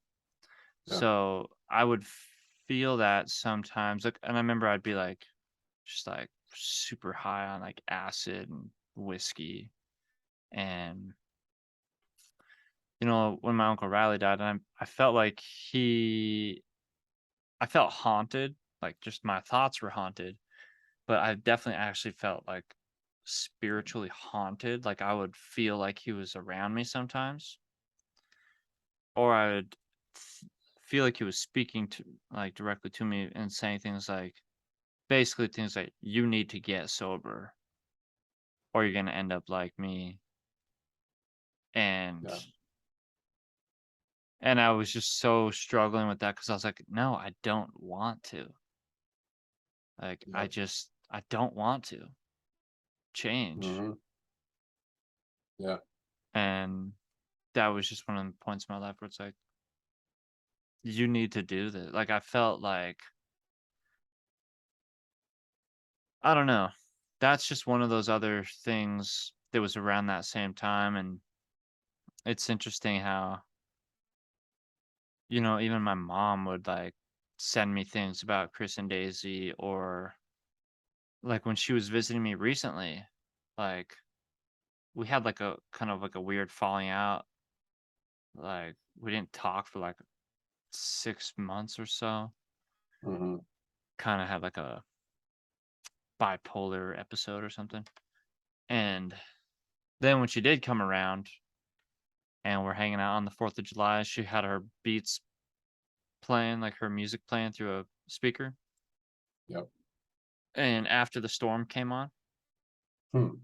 and I was just like, oh, dope. Like, obviously, you're in her algorithm, Right. or she's liked it, or it's in her favorites, or something like that, Hmm.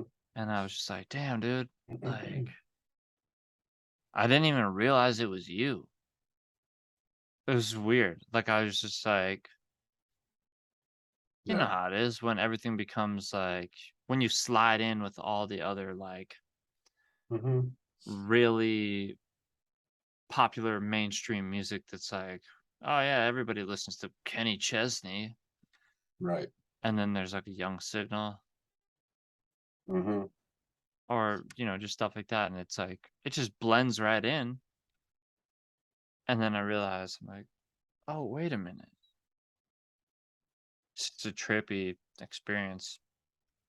Yeah, dude. That song is epic though. Thanks, bro. I still wish that song had like a visual. Yeah, it definitely could. I mean, it's, for sure the most meaningful song I've ever done. Mm-hmm. And as far as how it affects people, like, you know, I've never written anything that's made people cry, That song has made everyone cry. Well, yeah, dude, it's a deep song for sure, and that's why unfortunately, there's something about visuals, like, if there was a really good music video or animation Hmm. to it that for some reason sometimes it reaches more people Yeah, or it hits them on, like, a deeper level. yeah. Um, but yeah, it's just awesome, like, music like that is super awesome because it's, like, therapy for you, but Hmm. also therapy for other people that's like, "Oh, man, they've gone through, like, similar experiences, and they might Yep, take those words and the sound and, like, interpret it, just, like, their own way." for sure. Yeah. Yeah. I mean, I still would like to do something with it. Like, um, we were doing something. We actually shot a whole video for it, but I just didn't feel like it was right. And Mhm. like I said, that song is the most meaningful song I've ever done. And I've had a couple people, at least one person was trying to get on that song, and I was just like, nah, dude, you can't. Like, It's not really the that's song you would have anybody really yeah. Like, feature I on, just feel and like if it someone. was, it would have to be, like, somebody absolutely, like, you'd have to get, like, Yeah, Santana to play right, guitar on it, for or, sure. Yeah, like, not a just someone who's just really gonna. passionate, like, singer that's like, "Dude, this fucking Lady Hmm. Gaga." No, I don't know, not Lady Gaga, but, For sure. even somebody that's not even, like, super famous, like, I hear a few people on Mad Child songs that'll sing. I'm Yeah. like, "Dude, I love this person's voice," and then I'll look into their stuff, and it's obviously not those types of numbers or following, Yep. but great voice. And I mean, your voice is awesome on there too, but you know, if it was going to be a featured artist, I couldn't see anybody doing really like a verse, but if there was like some super like amazing female singer or something, I don't know. I mean, and it's not like I'm being like, oh, I'm better than these people or anything, but just that song is so personal and it has so Mm, much meaning that it would just, yeah, like you said, it would have to be right, it would have to be perfect, and I just don't see that happening with someone that's just gonna drop a verse on it or something, you know? yeah, if they knew they were involved in it, Hmm. or if they had like a very similar experience that could be relatable. I don't know, but Yeah. even still then, I'm like, it's about a certain event, Hmm. which it does. The lyrics don't really. They're kind of like ambiguous. Is that the word? Hmm. So, Yep. like, people could take it and relate to their own life. Hmm. What's up, Pokemon? But yeah, I don't know. That's the good thing about writing ambiguous lyrics too. Is like take Yep. your experience, put it into the right words to Hmm. where the next person, because obviously, like I've written stuff that's like, I grew up in Great Falls, Montana, and I went to school at this place, and Yeah. my mom and my dad were like this, or blah blah blah. And Yep. you know, when you get too detailed on your own life, it's like people really want to hear that. Yeah, I mean, it's just got to be Deep good, is all. fans, yeah, Yeah, like you can relate to that stuff, but um, it's just different. It's just like with movies, like you know, with Nope and Get Out. Those are they're not they're about something, but they're not about the story that you really see in front of your eyes. Like it's really saying something else, and you can, you know, yeah, I think it kind of can be better to leave it open to interpretation a little bit, yeah, but I mean, it's just people's tastes and stuff, you know. Like I think with any art or poetry or writing, just language in general, like you can say the exact thing, but if you say too much, then it's kind of like, you know, words get in the way sometimes, you know. yeah, that's true. And something I'm trying to do a little more now is let like writing less about feelings and thoughts and more about like stories and like the descriptive things about the story, like the environment Yeah. or what people are like wearing, even if it's making up a fictional story, you know. Hmm. I'm like, I just want to, or, you know, sometimes I'll be working on my workbook for sobriety and recovery. And, Hmm.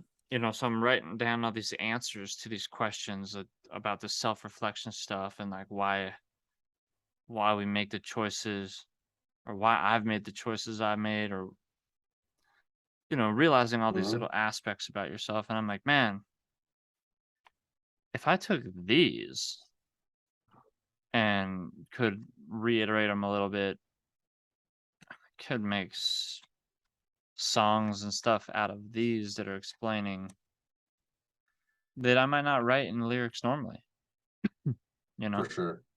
Yep. so I don't know I'm just trying to experiment with some new ways of writing and Hmm.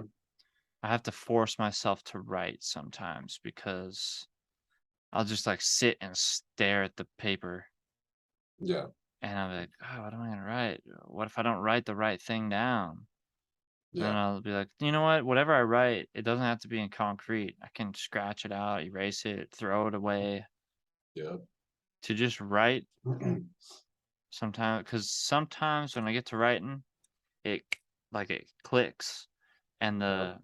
the automatic writing or that flow state hits, and you're just like, oh, I'm going now. hmm Yeah, I mean, sometimes, like when I'm writing, sometimes even if I am really trying to structure it out and like this is the song, Mm-hmm. sometimes it's not like until a few lines down, like you say, that something clicks, and then you're like, oh, okay, like this is the beginning of the song. All that stuff up there, like maybe I could switch it around, but like you actually have to put the pen to the paper and just start without even really thinking about it. And eventually you'll write something down that's like, okay, that's a good idea right there. That makes you think of something else, and then you just build off of that, you know. Yeah, and that's something I've struggled with recently after sobriety, hmm where I'm like kind of like refiguring things out. When I was smoking weed still, I could still be really creative and like I would write a lot, still work on music a lot. Once I hmm was like, I need to get off smoking weed. It's harder. Like, I don't think I was as creative all the time. I still write.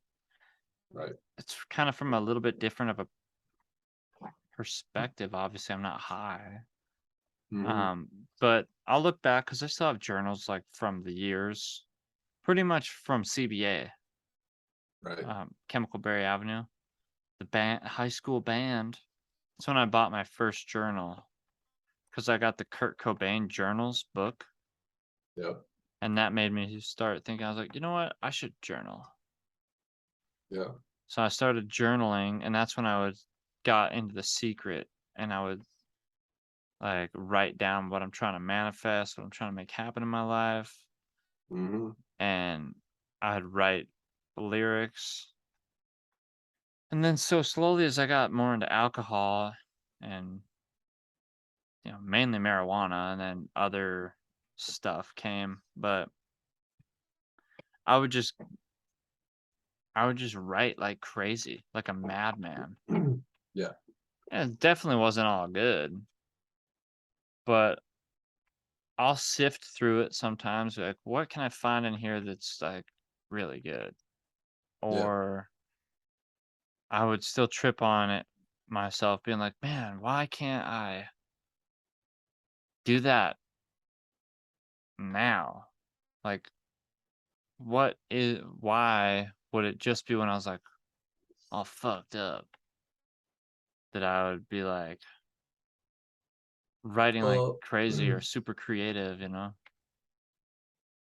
yeah.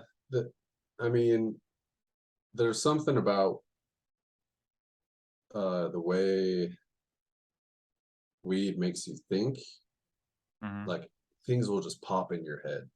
Like, um, I mean, you know how it is. Like you'll be sober, like you haven't smoked yet, and then you smoke, and then all of a sudden you're just like in your own head thinking of all this shit that you never thought about before. Yeah, you'll be like, "I'm bored, I don't know what to do," and then you smoke, and you're like, "Oh, I know." Yeah, but even just the thoughts that you have and the connections that you make, and you'll just be thinking weird shit like, dude, I wonder if, like, um, aliens make art, or like just like something that you would never think about when you're sober. So like it does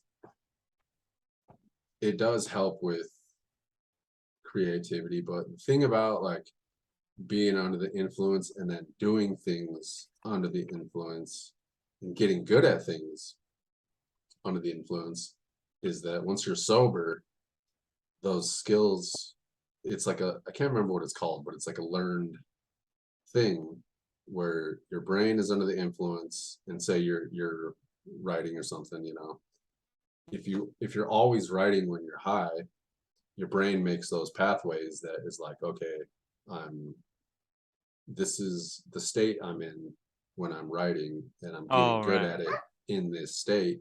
But then when you're not in that state, you have to create new pathways to get good at that thing Hmm, outside of that that uh, makes sense. intoxicated state. But creativity is like, it's like a muscle, you know, like it's not, I don't really think it's something you're 100% born with. Like you can get better at being creative just by practicing it, you know. Yeah, And that, I mean, for me, that was part of the reason why I wanted to quit smoking weed, was because the creativity is boundless, but as far as executing a plan, finishing it, it's just, it doesn't help with that yeah, for me. and that exactly, that's another reason I quit and why I even recently started talking to the psychiatrist about basically adult ADHD, Hmm. and he had me do like some cognitive testing, which I thought I'd be better at, to be honest. I was pretty Right. disappointed in myself, and I was like, "What the fuck?" I used to be so much more like on it, like Yeah. da. And then the questionnaire stuff, just like if you have to fill out a thing for depression or anxiety, where it's like, uh, on a scale of 0 to 5, you know, do you feel like this? How often do you feel like this? One time a week, almost never, every Right. day, all the time, stuff like that for like the cognitive and attention stuff, or about, just organization, being able to complete a task. Hmm. So I don't know. I'm supposed to talk to him again in like a couple of weeks. And in my mind, I'm like, well, we'll probably end up doing some sort of a ADHD medication, because that's kind of the process is like, we'll take a test, then if if that's the game plan, is to try a prescription and then to take the test again like 2 weeks later or whatever, and Yeah. see if there's been a difference in my mind. When I was looking back and thinking on these things, where I was like, I would think back to growing up as a kid, like, what was my attention span like? Was I really focused? Because in my mind, I was like, I've been focused like all my life. But then when I think back to it, I'm like, because my sister was prescribed ADHD and she was Hmm. given Ritalin, Yeah. and as like a 7-year-old kid or something. Yeah. It's And crazy. yeah, for sure. Mainly because she'd talk back and would be like, I'm not gonna do what you tell me to do. Like, I'm gonna do whatever I want. Yeah. And I was the type that was just like, I'm just gonna sit here and be quiet, and like, you know, Hmm.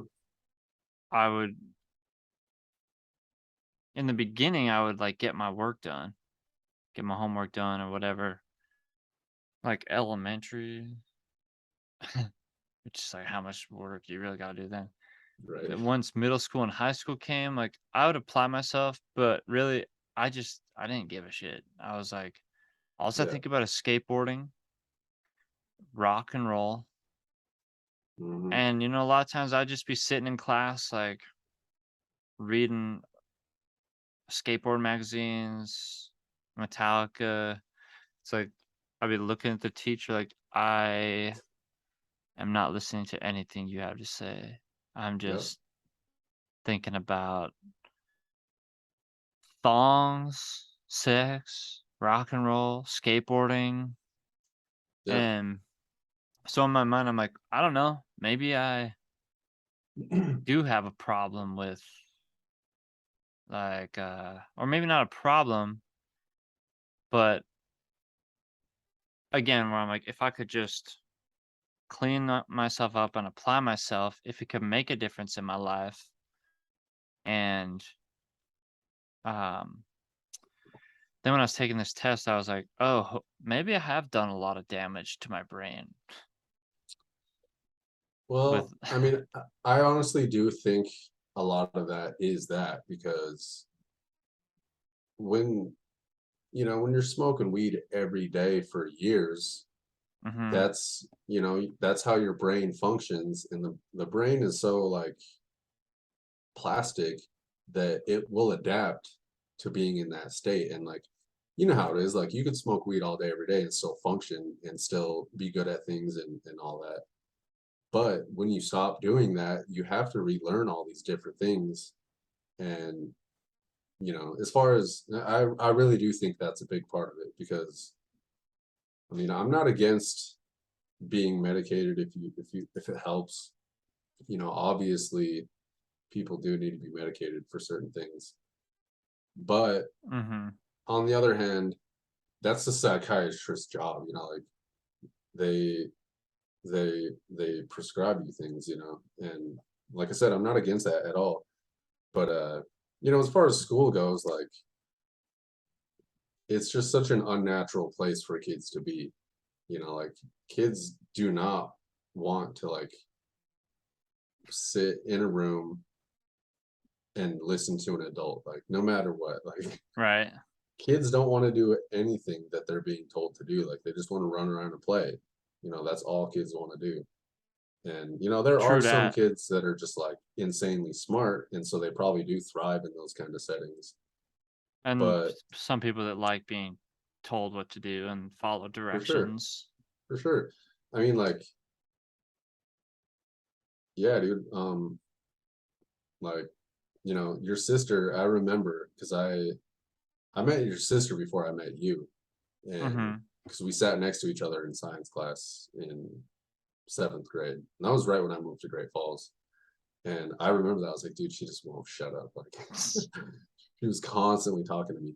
But that's just doesn't mean there's anything wrong with her, like it's crazy to me that people will prescribe drugs to their kids because they talk a lot, or they're hyper or whatever. Oh, dude, for sure. Like, I don't think I could ever.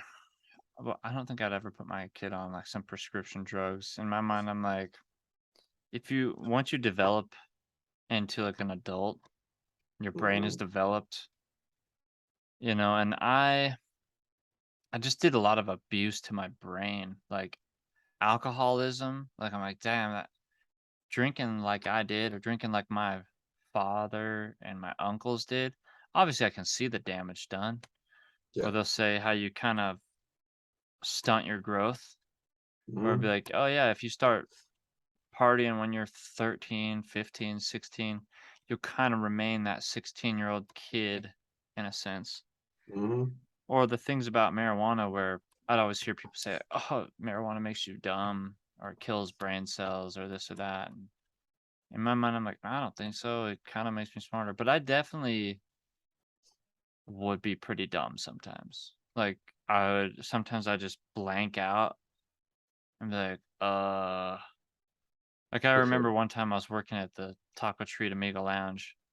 That's like when I started smoking weed around then. Hmm. And, I'd be like normally like, choo, choo, choo. I'm working, I'm making food, I'm doing this and that, boom, boom, boom, done.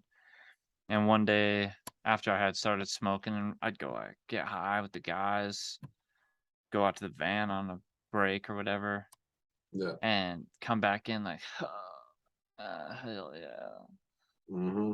And I just like, I'd be like making a taco and then just like staring at the cheese. Yeah.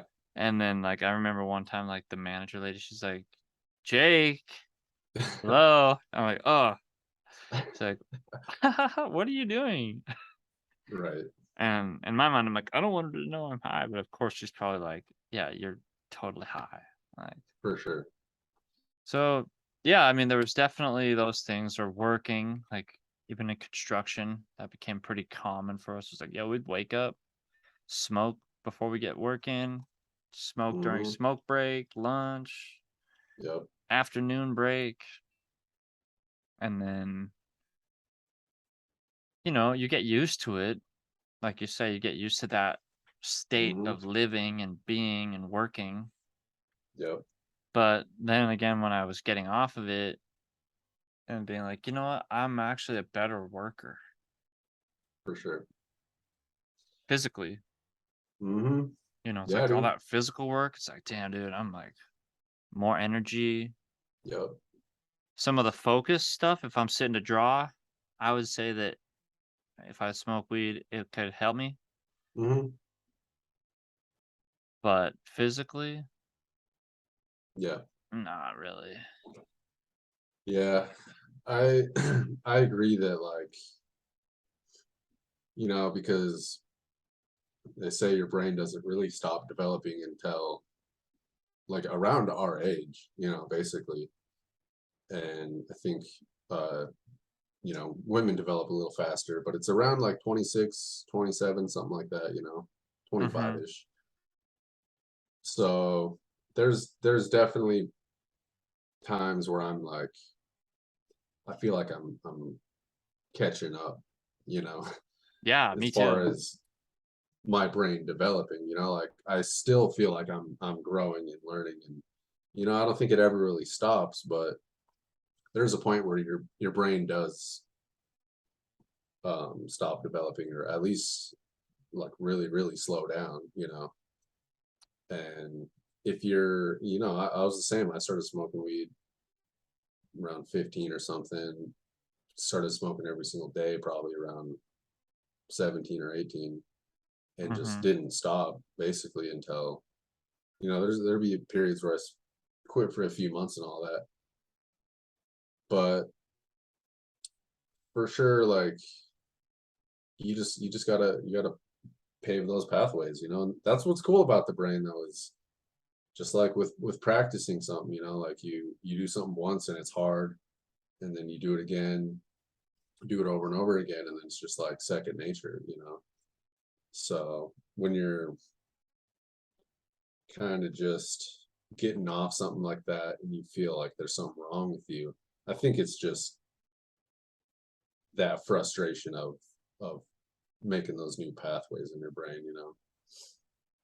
Yeah, I was thinking that today when I like picked up a guitar, and I'll always kind of like play a lot of the little like same scales or licks real like, oh yeah, my brain is like I'm like programmed like this. Yeah. And then I'll try to do something a little different. I'm like, oh, it's just not as easy. Like Hmm. I'll be able to hammer on like a scale real quick, but then pulling it off, doing it backwards, I haven't Hmm. practiced as much. Right. And I'm like, oh man, I really need to still work on those and like Yeah. start to program my mind to just be able to do it and Hmm. getting your fingers used to it. Like I remember getting myself to use my pinky playing guitar. Yeah. Fuck it was like such a struggle. Hmm. I couldn't do it forever. Yeah. I remember you were the one that got me to start using my pinky, because I think you asked me, you're like, do you use your pinky when you play? And I was like, no, not really. Like I just kind of use these three fingers. Then I started trying it, and same thing. Like it's your pinky is the worst finger. Like it doesn't do shit. Yeah. And but just the fact that you can get your pinky to, and especially your left hand too, like, you know, you're right-handed, right? Yeah, for sure. So yeah, But on a like, guitar, if you're trying to like I like to do those little Kirk Hammett like pull off solo things like um but yeah. I'm like you just can't reach the scales as easy with Hmm. your uh index and ring finger, Yeah. but with your pinky you can just reach further. Hmm. And I just mean, stuff like yeah. that are like working out. That was my thing. Like today I was like, okay, I gotta start working out. Like I just have to get used to being like, yo, I'll pick up the weights and do like 25 curls, like, Mhm. and then just be like, I just do this at like this time every day. Yeah. Somebody was at a group today, kind of one of the topics was like taking the time. Basically, one of the things he was saying is like, I always forget to take time to like to pray or thank God. And it's not like a spiritual like church thing, Hmm. but he's like, so what I'll do is I'll just put an alarm in my phone. Yeah. And I got like all kinds of alarms that go off my phone during the day. Mhm. And I'm like, oh, maybe I should do something like that. Cause I've been telling myself, I was like, I should do that like first thing in the morning. Like when I wake up, before I get in the shower or I'm brushing my teeth, I should just think or say things like, yo, thank you for this day of life today. And, just help me today to like keep my cool and to make the right Yeah. choices today. Mhm. And in my mind, I'm like, you don't even have to be like a really you don't even have to believe in God, Right. but just to have those thoughts of like being grateful to be alive and like For just sure. taking those moments throughout the day and be like, you know what? I should appreciate being alive. Mhm. Definitely, man. With the whole thing with Chris and Daisy, that was one major thing that I got from that was just gratitude, and I remember that. 'cause, Yeah. yeah, man, like, and just gratitude for anything. Like, you can, it's so easy to forget, how blessed you are. Like, sometimes you might be like, oh man, like, I don't got any friends, but like like if everyone or if anyone has just one good friend, like you're so blessed, like just to have one person that always has your back and like never judges you and just only wants the best for you and will always listen to you and all that, like some people don't True have that. that. Some people don't even have one friend. Yeah. And I'm sure we've had that conversation where it's like,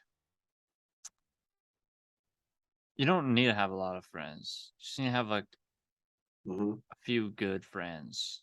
For sure. And,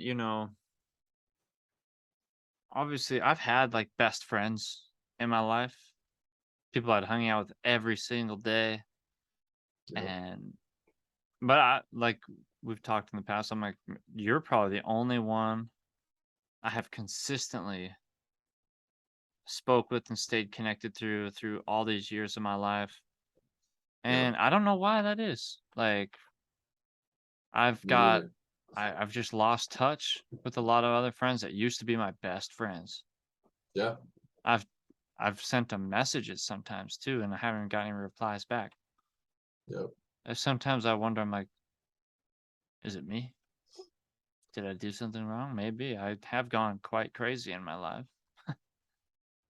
Well, I mean, But that, like you say, best friend should be. That's what makes a best friend is when they're just like they love you no matter what. Like, yo, I understand. All right, my dog getting out of the bath. hmm But yeah, man, I don't know. That's just weird.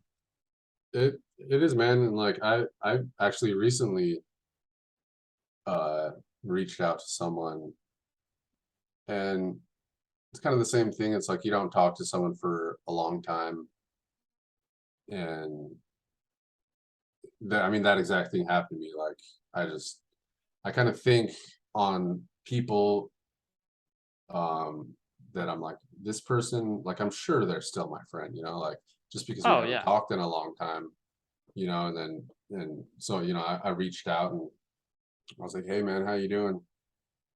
um I was just thinking of you. And then I just get some message back like, doing good, or doing all right, man. That was it. And I'm like, I think I said something back too, like, they didn't say uh, like how you been.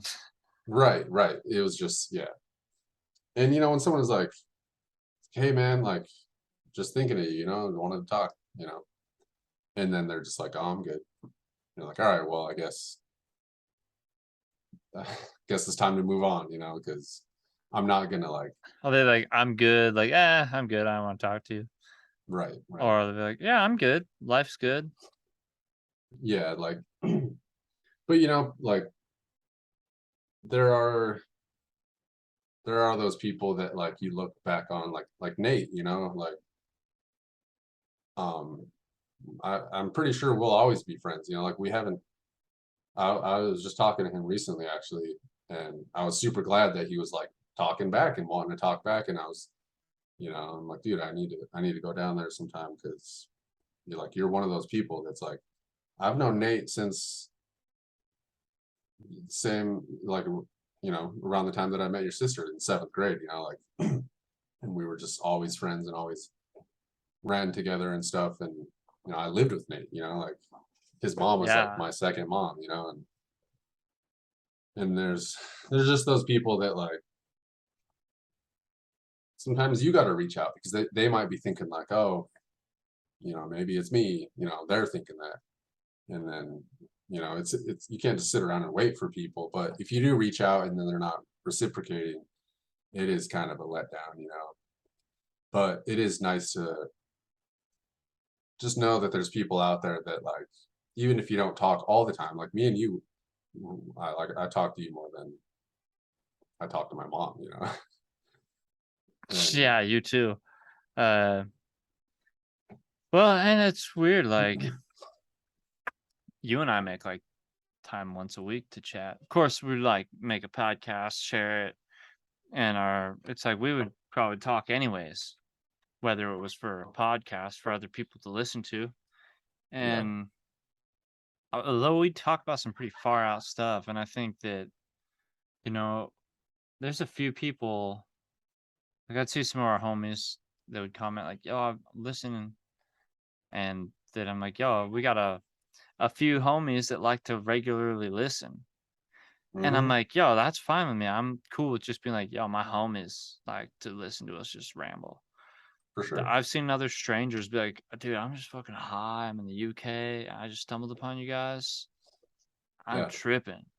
right, And, or just, and I think that's the interesting thing too about it is like, I'm just trying to spider web out there and kind of see who we connect with and who's hmm captured by it and just keep it going. Cause in my mind, I'm like, I could probably just talk forever. And as time goes on, in my mind, I'm like, look, oh, I don't think we've been doing this even a year. So I think because I moved out of my apartment in December, Hmm. and I think it was just before that. It was like November, December Oh that we yeah. did the first episode. So getting close. Dude, yeah, So yeah, in my mind, I'm like, man, that's the thing is like after a year, 2, 3 years, 100 episodes, 200, yep, 300, 1,000. 1,000. Like Joe Rogan's got like thousands. Yeah, he's like 2,000 something, I think. Yeah, and that's another reason why I was saying like even one day getting a public facility where I'm like, we'd be able to, no matter what, doing this is rad, but to Hmm have like a cool area that would be able to do it regularly, Yeah, people be a little more open. Traveling people might be like, oh yeah, I want to go do that. yeah, Or bands that come to town or different artists. I'm like, I don't know. They might be like, yeah, I want to go do this. yeah, Because also by then I'm like, the audience should grow. And of course I want the audience to grow. yeah. And then I always get self-conscious too, where I'm like, well, what if I say something that they don't like, or even years ago or whatever, I'm like, what on an old one, they might be like, what the fuck? I can't believe. Who gives a fuck? I know, and I'm like, look, they're bound to not like, and I say some stupid shit too that I'll be like, I'll think back like, huh, that was kind of dumb of me to say, or maybe I Sure. don't think that, but I'm like, that's just talking, and We're that's just life. it's just air. We're just talking shit. Shooting the shit, and you know, that's part of my thing now too, like working on my 12 steps. I'm only like I've like kind of read through them, but I'm technically only on the first step with my sponsor. Hmm But when it comes to the making amends stuff, like I've kind of like said sorry to people and stuff like that, but it goes like more in depth than that. Like, oh, yeah, just saying sorry is not really like Right. totally just Yeah. making amends. But that always is weird for me to even just think about the past I've had with some people and be like, man, I was just like, I was wild and crazy. And I just say and do some things. Once I started getting into drinking all the time, thinking I'm cool for some reason, being acting a fool and thinking it's cool. Right. And yeah, I'll be there in a minute. And it's just, I guess it's a part of life or whatever, where it's like I've had a lot of good times, a lot of bad times under the influence, but ultimately, probably a better version of myself, not like that. Well, gets to a point where the bad times are happening more often than the good times, Mm, you know. And just with the whole like Club 27 thing, it's around that age when people's lives start falling apart and the party is not fun anymore. And you got to grow up, you know, and there's a lot more to life, and it feels better to challenge yourself and have goals and just grow as a person, you know, and just not be stuck in one place and not have shit, you know, like, yeah. you know, I mean, Dude, that's the weirdest thing I was thinking the other day. I was like, all right, like Hendrix, Morrison, Kurt Cobain, died at 27. For some reason, like Jimi Hendrix or Jim Morrison, say when I was growing up and I'd kind of like, they were like heroes of mine, right? They're like, oh mhm, man, they influenced me. Like yeah, something about them, their life, their story, their impact on society, their creativity, you know, and like with, hey there, creeper, creeping me out, man. Hey, I'll come hang out with you in a little bit, okay? I'm almost done. See you later, creepy. Uh, but say like Jimi Hendrix, his impact as like a revolutionary, as a mhm, amazing, innovative guitar player, and then the creativity. I thought it was rad. And sure, the flashiness, like the crazy tricks and crazy clothes. But yep, then like Jim Morrison, I was all attracted to like the weird and dark, mysterious, strange like writings and all this stuff. And for some reason, I, since I was growing up and they were older than me and they're from mhm, the past, I was like, oh, they're older than me. Like I look up to them or whatever. And sometimes I still feel like they're older than me. yeah, Although I'm like, well, they died at 27. They were mhm, like, you know, still so young, such like a kid. yeah, But I was like, but they're so like say they make it so big, so famous, so rich that you could, travel. You might travel the world. You might be able to buy a really nice place, experience all yeah, these things. And I'm like, it's so weird. Like you seemed older, but you were young. mhm, It's just weird. I was just thinking about that the other day. Like, I'm like, why do I still look at Jimi Hendrix as older than me? yeah. I mean, I was thinking about that and just with like, that Juice World song where he's like, we're not even making it to 21. Like, Mm-hmm.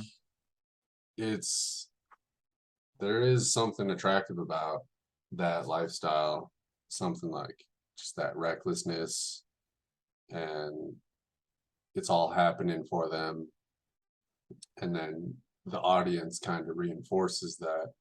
And then with how things are today with the internet and people blow up so quick, I think it's only inevitable that it's going to start happening to people younger and younger, you know, Mm-hmm.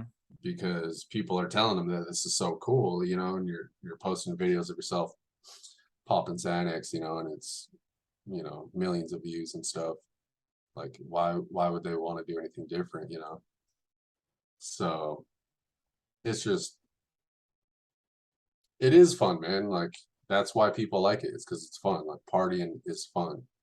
And when you're young, it's like you're not worried about getting your life together, you know, you just want to have fun and be cool and just, you know. So but it is cool to be alive and it is cool to progress Yeah. in life, you know, and be able to look back and see how far you've come. Well, that's the weird thing about the party is I would be like, fucking life is awesome, dude. I'm fucking drunk, getting high, chicks. Mm-hmm. And then you come down from it all and you're hungover. And then the older you get, the worse it gets. But you're still hanging on to this like young, fucking vibrant high that you've experienced for years. And Yep. then you start to feel like shit and you're like, life sucks. Like, Yeah. like I had to, you know. So it goes from being like life is awesome, like I'm partying all the time, I'm with my friends, it's dope.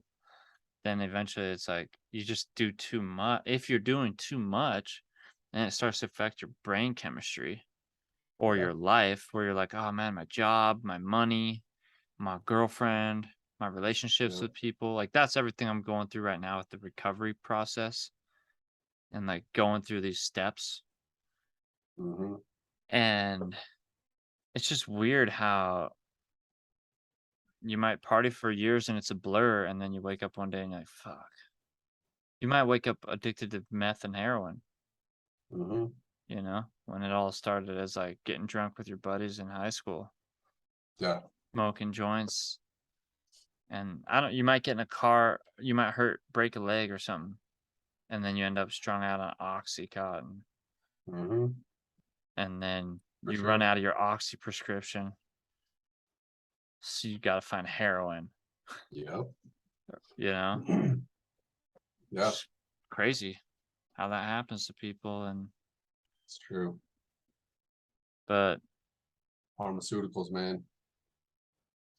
yeah, dude. And that's the crazy thing about the world. Like plants and synthetics and pills and stuff. You know, kratom. Mm-hmm. You familiar with kratom? Mm-hmm. Have you ever had it? Yeah. Yeah, I've definitely had it, and it's never my thing. I know people that like eat kratom every day. Right. Nothing against kratom. Mm-hmm. It's just not really something I got in the habit of doing all the time. Yeah.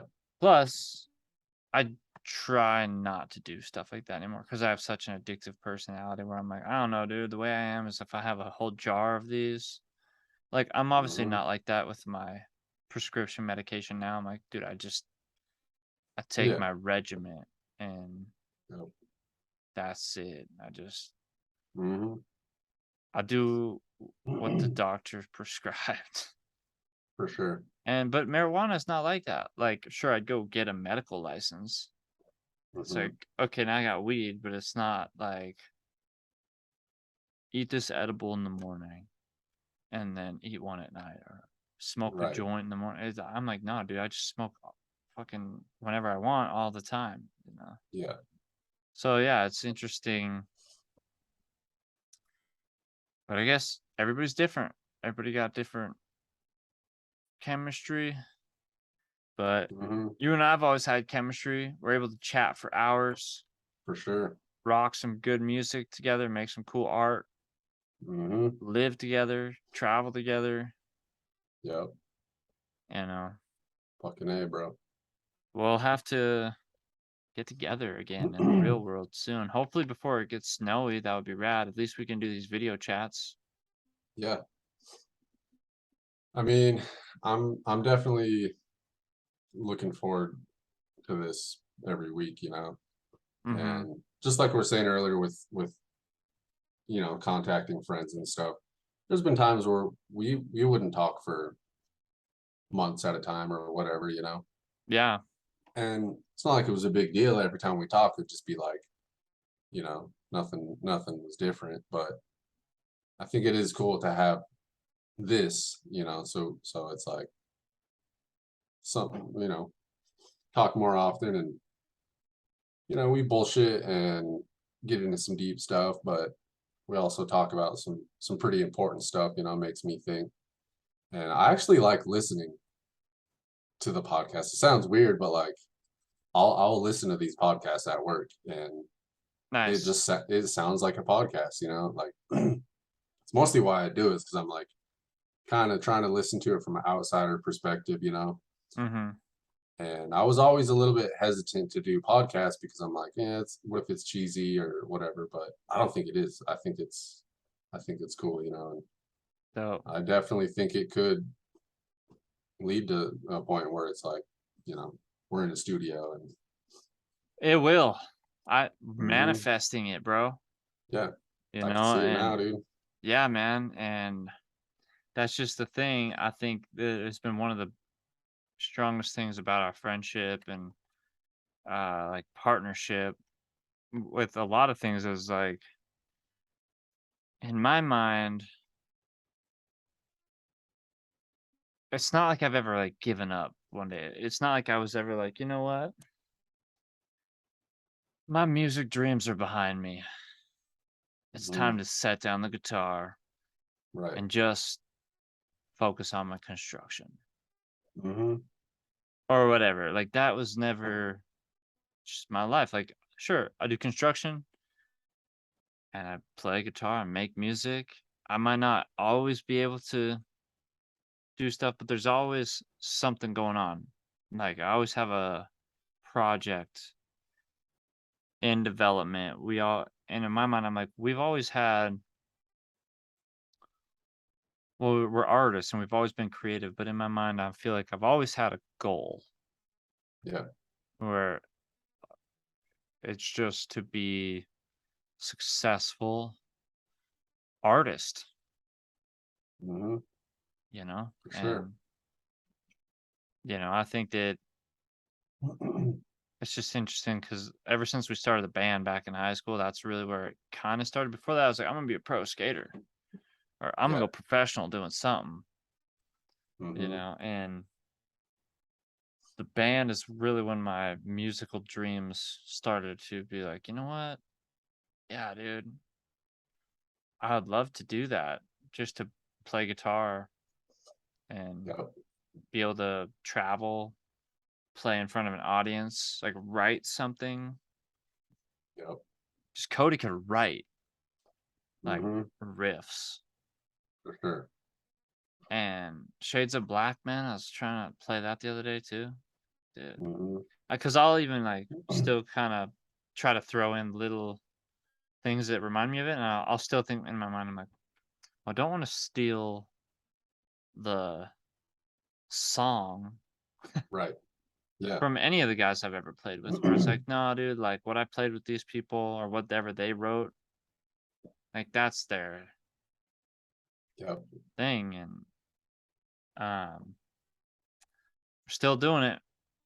Still Hmm. talk. We're still jamming. Still living. For sure.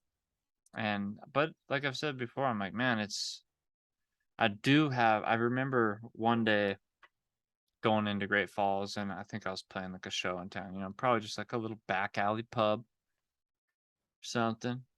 Yep. And one of the dudes went to high school with it had a band. He was working like delivering some Pepsi or something. I don't know Hmm. exactly. I think that's what he's doing. I was like, yo, what up, man? And he's like, oh yeah, just working, you know, can't play guitar forever. Right. And I was kind of like, wait, what? I didn't know if it was kind of, I don't know Like what an he insult, meant. Huh? like an insult, kind of, or Maybe, or if it was like his way of telling me like he just doesn't do that anymore. Or I remember like some of the Mhm, guys from high school that would play music and they'd be in a band, and then eventually they're like, yeah, it was just like something I did in high school, right, for sure. high school band. And I'm like, oh yeah, that's cool, but I just love doing this. Like, Yeah. and I feel like if you love doing something, you probably won't quit doing it unless it's, Hmm. heroin. You should probably quit. Right. Some people don't quit that either. No, dude. But it's sad to see because I've seen some people that I'm like, so talented, and then maybe they just lose hope, or, you know, Yep. I think you can still like have a regular job and live a normal life. Hmm. And dude, I'll see guys with YouTube channels. They'll be like, yeah, they got a regular job, but then they have like a really successful YouTube channel about playing guitar Right. or Yeah, whatever. And I'm like, dude, yeah, you don't have to just be one thing. for sure. So, Especially nowadays. dude, just got a quantum jump, Yep. communicate with your doppelganger. The whole fucking multiverse out there. Yeah, dude. Just gotta tap in. That's one I'm gonna watch here soon, the Multiverse of Madness.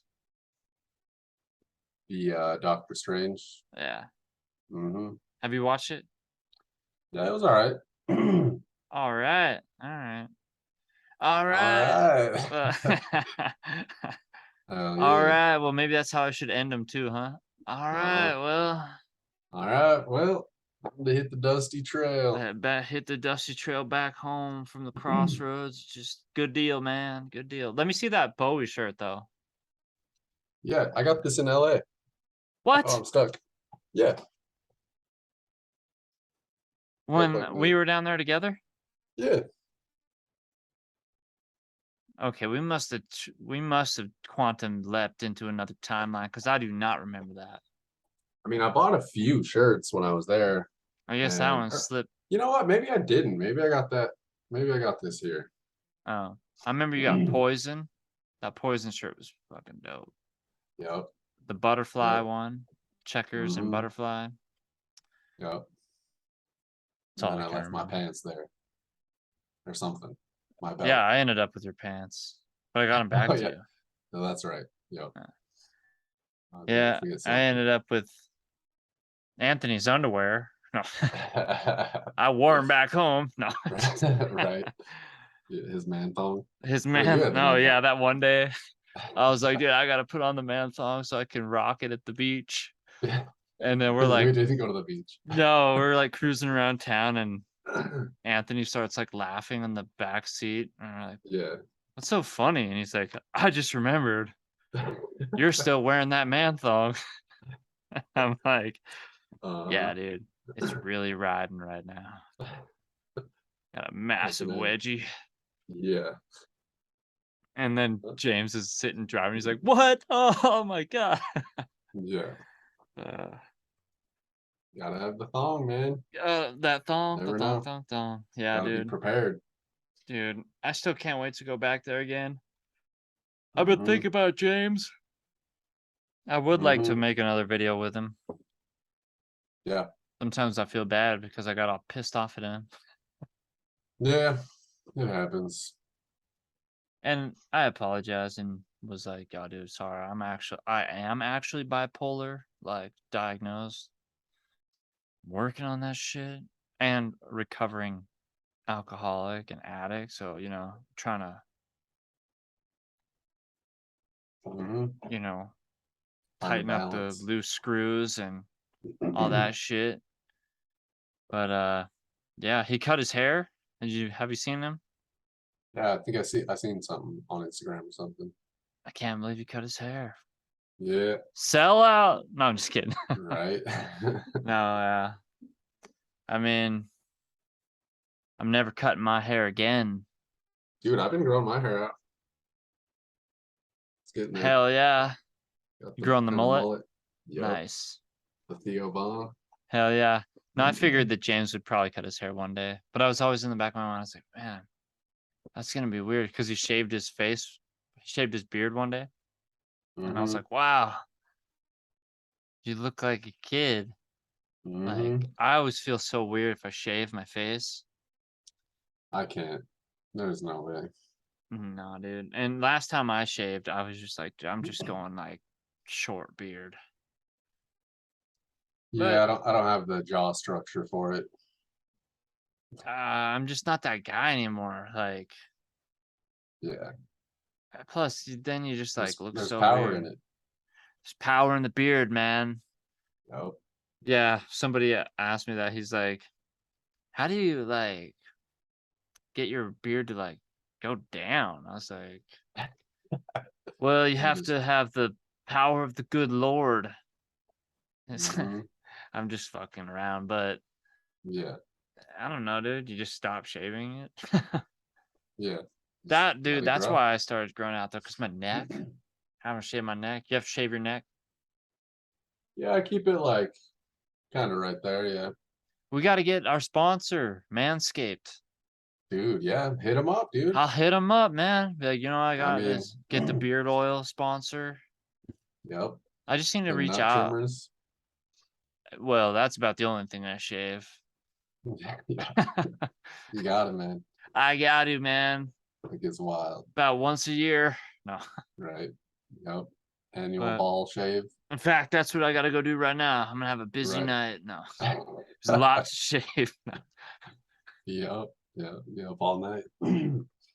I'll be up all night. Manscaped, not a sponsor Not a yet. sponsor, but here soon. Dude, Bill, I will tell you this. This might be too much information, but I was telling you my wife's got to get the double hysterectomy thing, ovaries out, breasts out, hmm and then you can choose to get the breast Reconstructed. reconstruction. Have you seen the breasts that haven't been? Yeah. So when they're just no Just flat nipples, chested. nothing. Yeah, flat chested. hmm And so I'm like, all right, they can obviously put that on the internet, Right. So then I'm talking to my wife. I'm like, so you're gonna like, because she's like, yeah, I was just watching this video. I was like, who's this guy? She's like, it's not a guy. It's like, hmm oh, yeah. And she's like, I was just learning about it. Want to get some more information from somebody that's gone through. I was like, is that what you're gonna do? Like, are you gonna get boobs again? I mean, it's your hmm choice. Right. And so, yeah, she's gonna get boobs again. And I was like, oh wait, so do they take your nipple too? She's like, Right. yeah, Really? yeah. So I was Wow. like, so wait a minute, you're not gonna have nipples? She's like, hmm no. I was like, Crazy. whoa, what the? I'm gonna have to. That's gonna be adjustment. They do tattoos a lot though. Yeah. So that's what they do is they do like an implant. If you want a nipple, you can get like a little implant, and hmm then they'll tattoo it. Like Right. they will tattoo a nipple, hmm but I don't know if she's gonna end up with the implant because if you get the implant, it's like you're always nipping out. Right. And so I think she's just like, I'm just gonna get some like rad tattoos. Yeah. All right. I mean, whatever. It's your body. hmm But I just never realized that before that Yeah. the nipple I gotta only. go. I guess it makes sense because that's part of the whole mammary gland structure or whatever. Yeah. But I only seen it where it was like, yeah, they removed the whole breast and there was no nipple, and I'm like, yeah, that makes sense, I guess.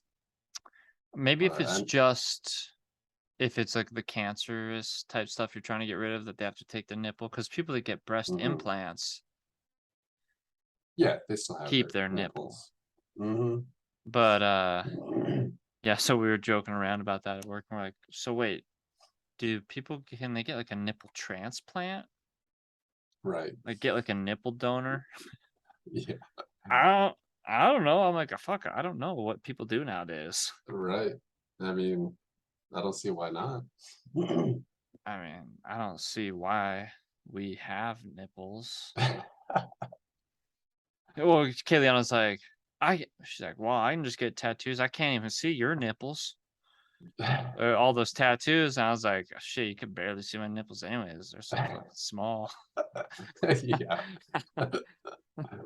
I was always so Same. self-conscious about that growing up. Like, guys at the skate park, like, man, you got some small nipples. I'm like, fuck, man, like, I didn't really like get a choice here. Right. But It is a weird thing to be self-conscious about. But it's true, yeah. You see some dudes and they got like man nipples. yeah, some I big old things. And it's like, dude, I don't know, dude. It's just, like, I remember seeing this Christian twite he posted where I think he was at Monk's and he'd always take his shirt off and shit when he's performing. mm. And someone was like, dude, you need to shave your nipples.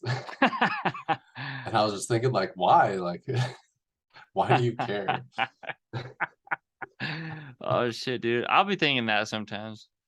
I'm like, damn, Yeah, it's getting kind of long. nipple But hair for sure if gets you crazy. grow enough chest hair, it just like All fills legit. in. Maybe you need a manscape. You shave the Yep. nipple. Yeah, man. It's I about that mean, what if your streamlined look. girl likes to suck on nipples? She might not want a bunch of nipple hair in her mouth. Mhm, You know? for sure. Yep. Think of the ladies. Yeah, dude. Mhm. Anyways, Well, speaking of that, hey, what's up? That should be a rapper though. for sure. Little nipple. All right. Yeah. All Uh, right, goodbye. I've been thinking of a name change, man. Yeah, it's funny at work. We got the pumps that we'll fill up mud with, and they're like, "Hey, whatever happened to that little pump?" And I'm Yeah. like, "Little pump," Uh-huh. and I was like, "You mean Gucci Gang?" Right. But Yep. well, all right, brother. All right. Man, I All think this was a right. long one. 5 hours, 4 hours, 3, Started at 4:30. Yeah, 3 hours. 3 hours, dude. It's like Alex Jones and Joe Rogan. Yeah, one for the books, man. Sweet. Well, I'm gonna have to go through and timestamp these sometime, and I still want to Hmm. do good at choosing little snippets. For sure, dude. I should take snippets and turn them into shorts. Yeah, dude. I mean, I could help with that too. I don't know how it would be. I don't know if I could actually. Um, I 'Cause mean, you have the file on your computer. yeah, I think there are ways though. There's like a thing you can do on YouTube now. I'm pretty sure that I don't think it's always just with shorts. Maybe it's just shorts. But you can like take clips of. This is what I even need to do.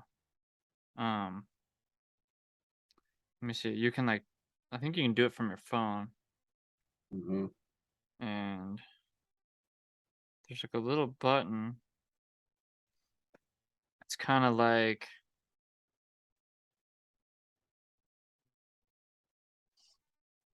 Just get it's highlights or called something. clip. It's like Okay. probably can't see that. It's all blurry. You see like kind of little scissors. Right. It's like Hmm. an X scissor. Hmm. I think you click clip, and you can choose a little clip. Huh. And maybe it's just like you can just share a clip Right. or something. Hmm. I have to look into it, but there are some ways. Right. And I don't know. We'll figure it out. For sure. Yeah, Yeah. I'll be delving into the YouTube. Like I said, I just created this channel for the dummy head. I can't wait for Dummy Head. Dude, yeah, It's gonna be dope. for sure. Yeah, I don't know what I'm gonna do exactly. I'll probably just do a solo episode first, just to get it going. Yeah, for Get sure. the whole look and feel of it. Just get it out there, man. Get it going. Sounds Get good, dummy. bro. Well, I better get going. For sure. My kid. I'm gonna play some Nintendo or something. Heck yeah, man. All right, brother. Epic convo. Much love, doggy. Love you, brother. Love you too. And I'll see you next time. Yep. All right. Sounds good. Adios, amigos. Peace. Peace.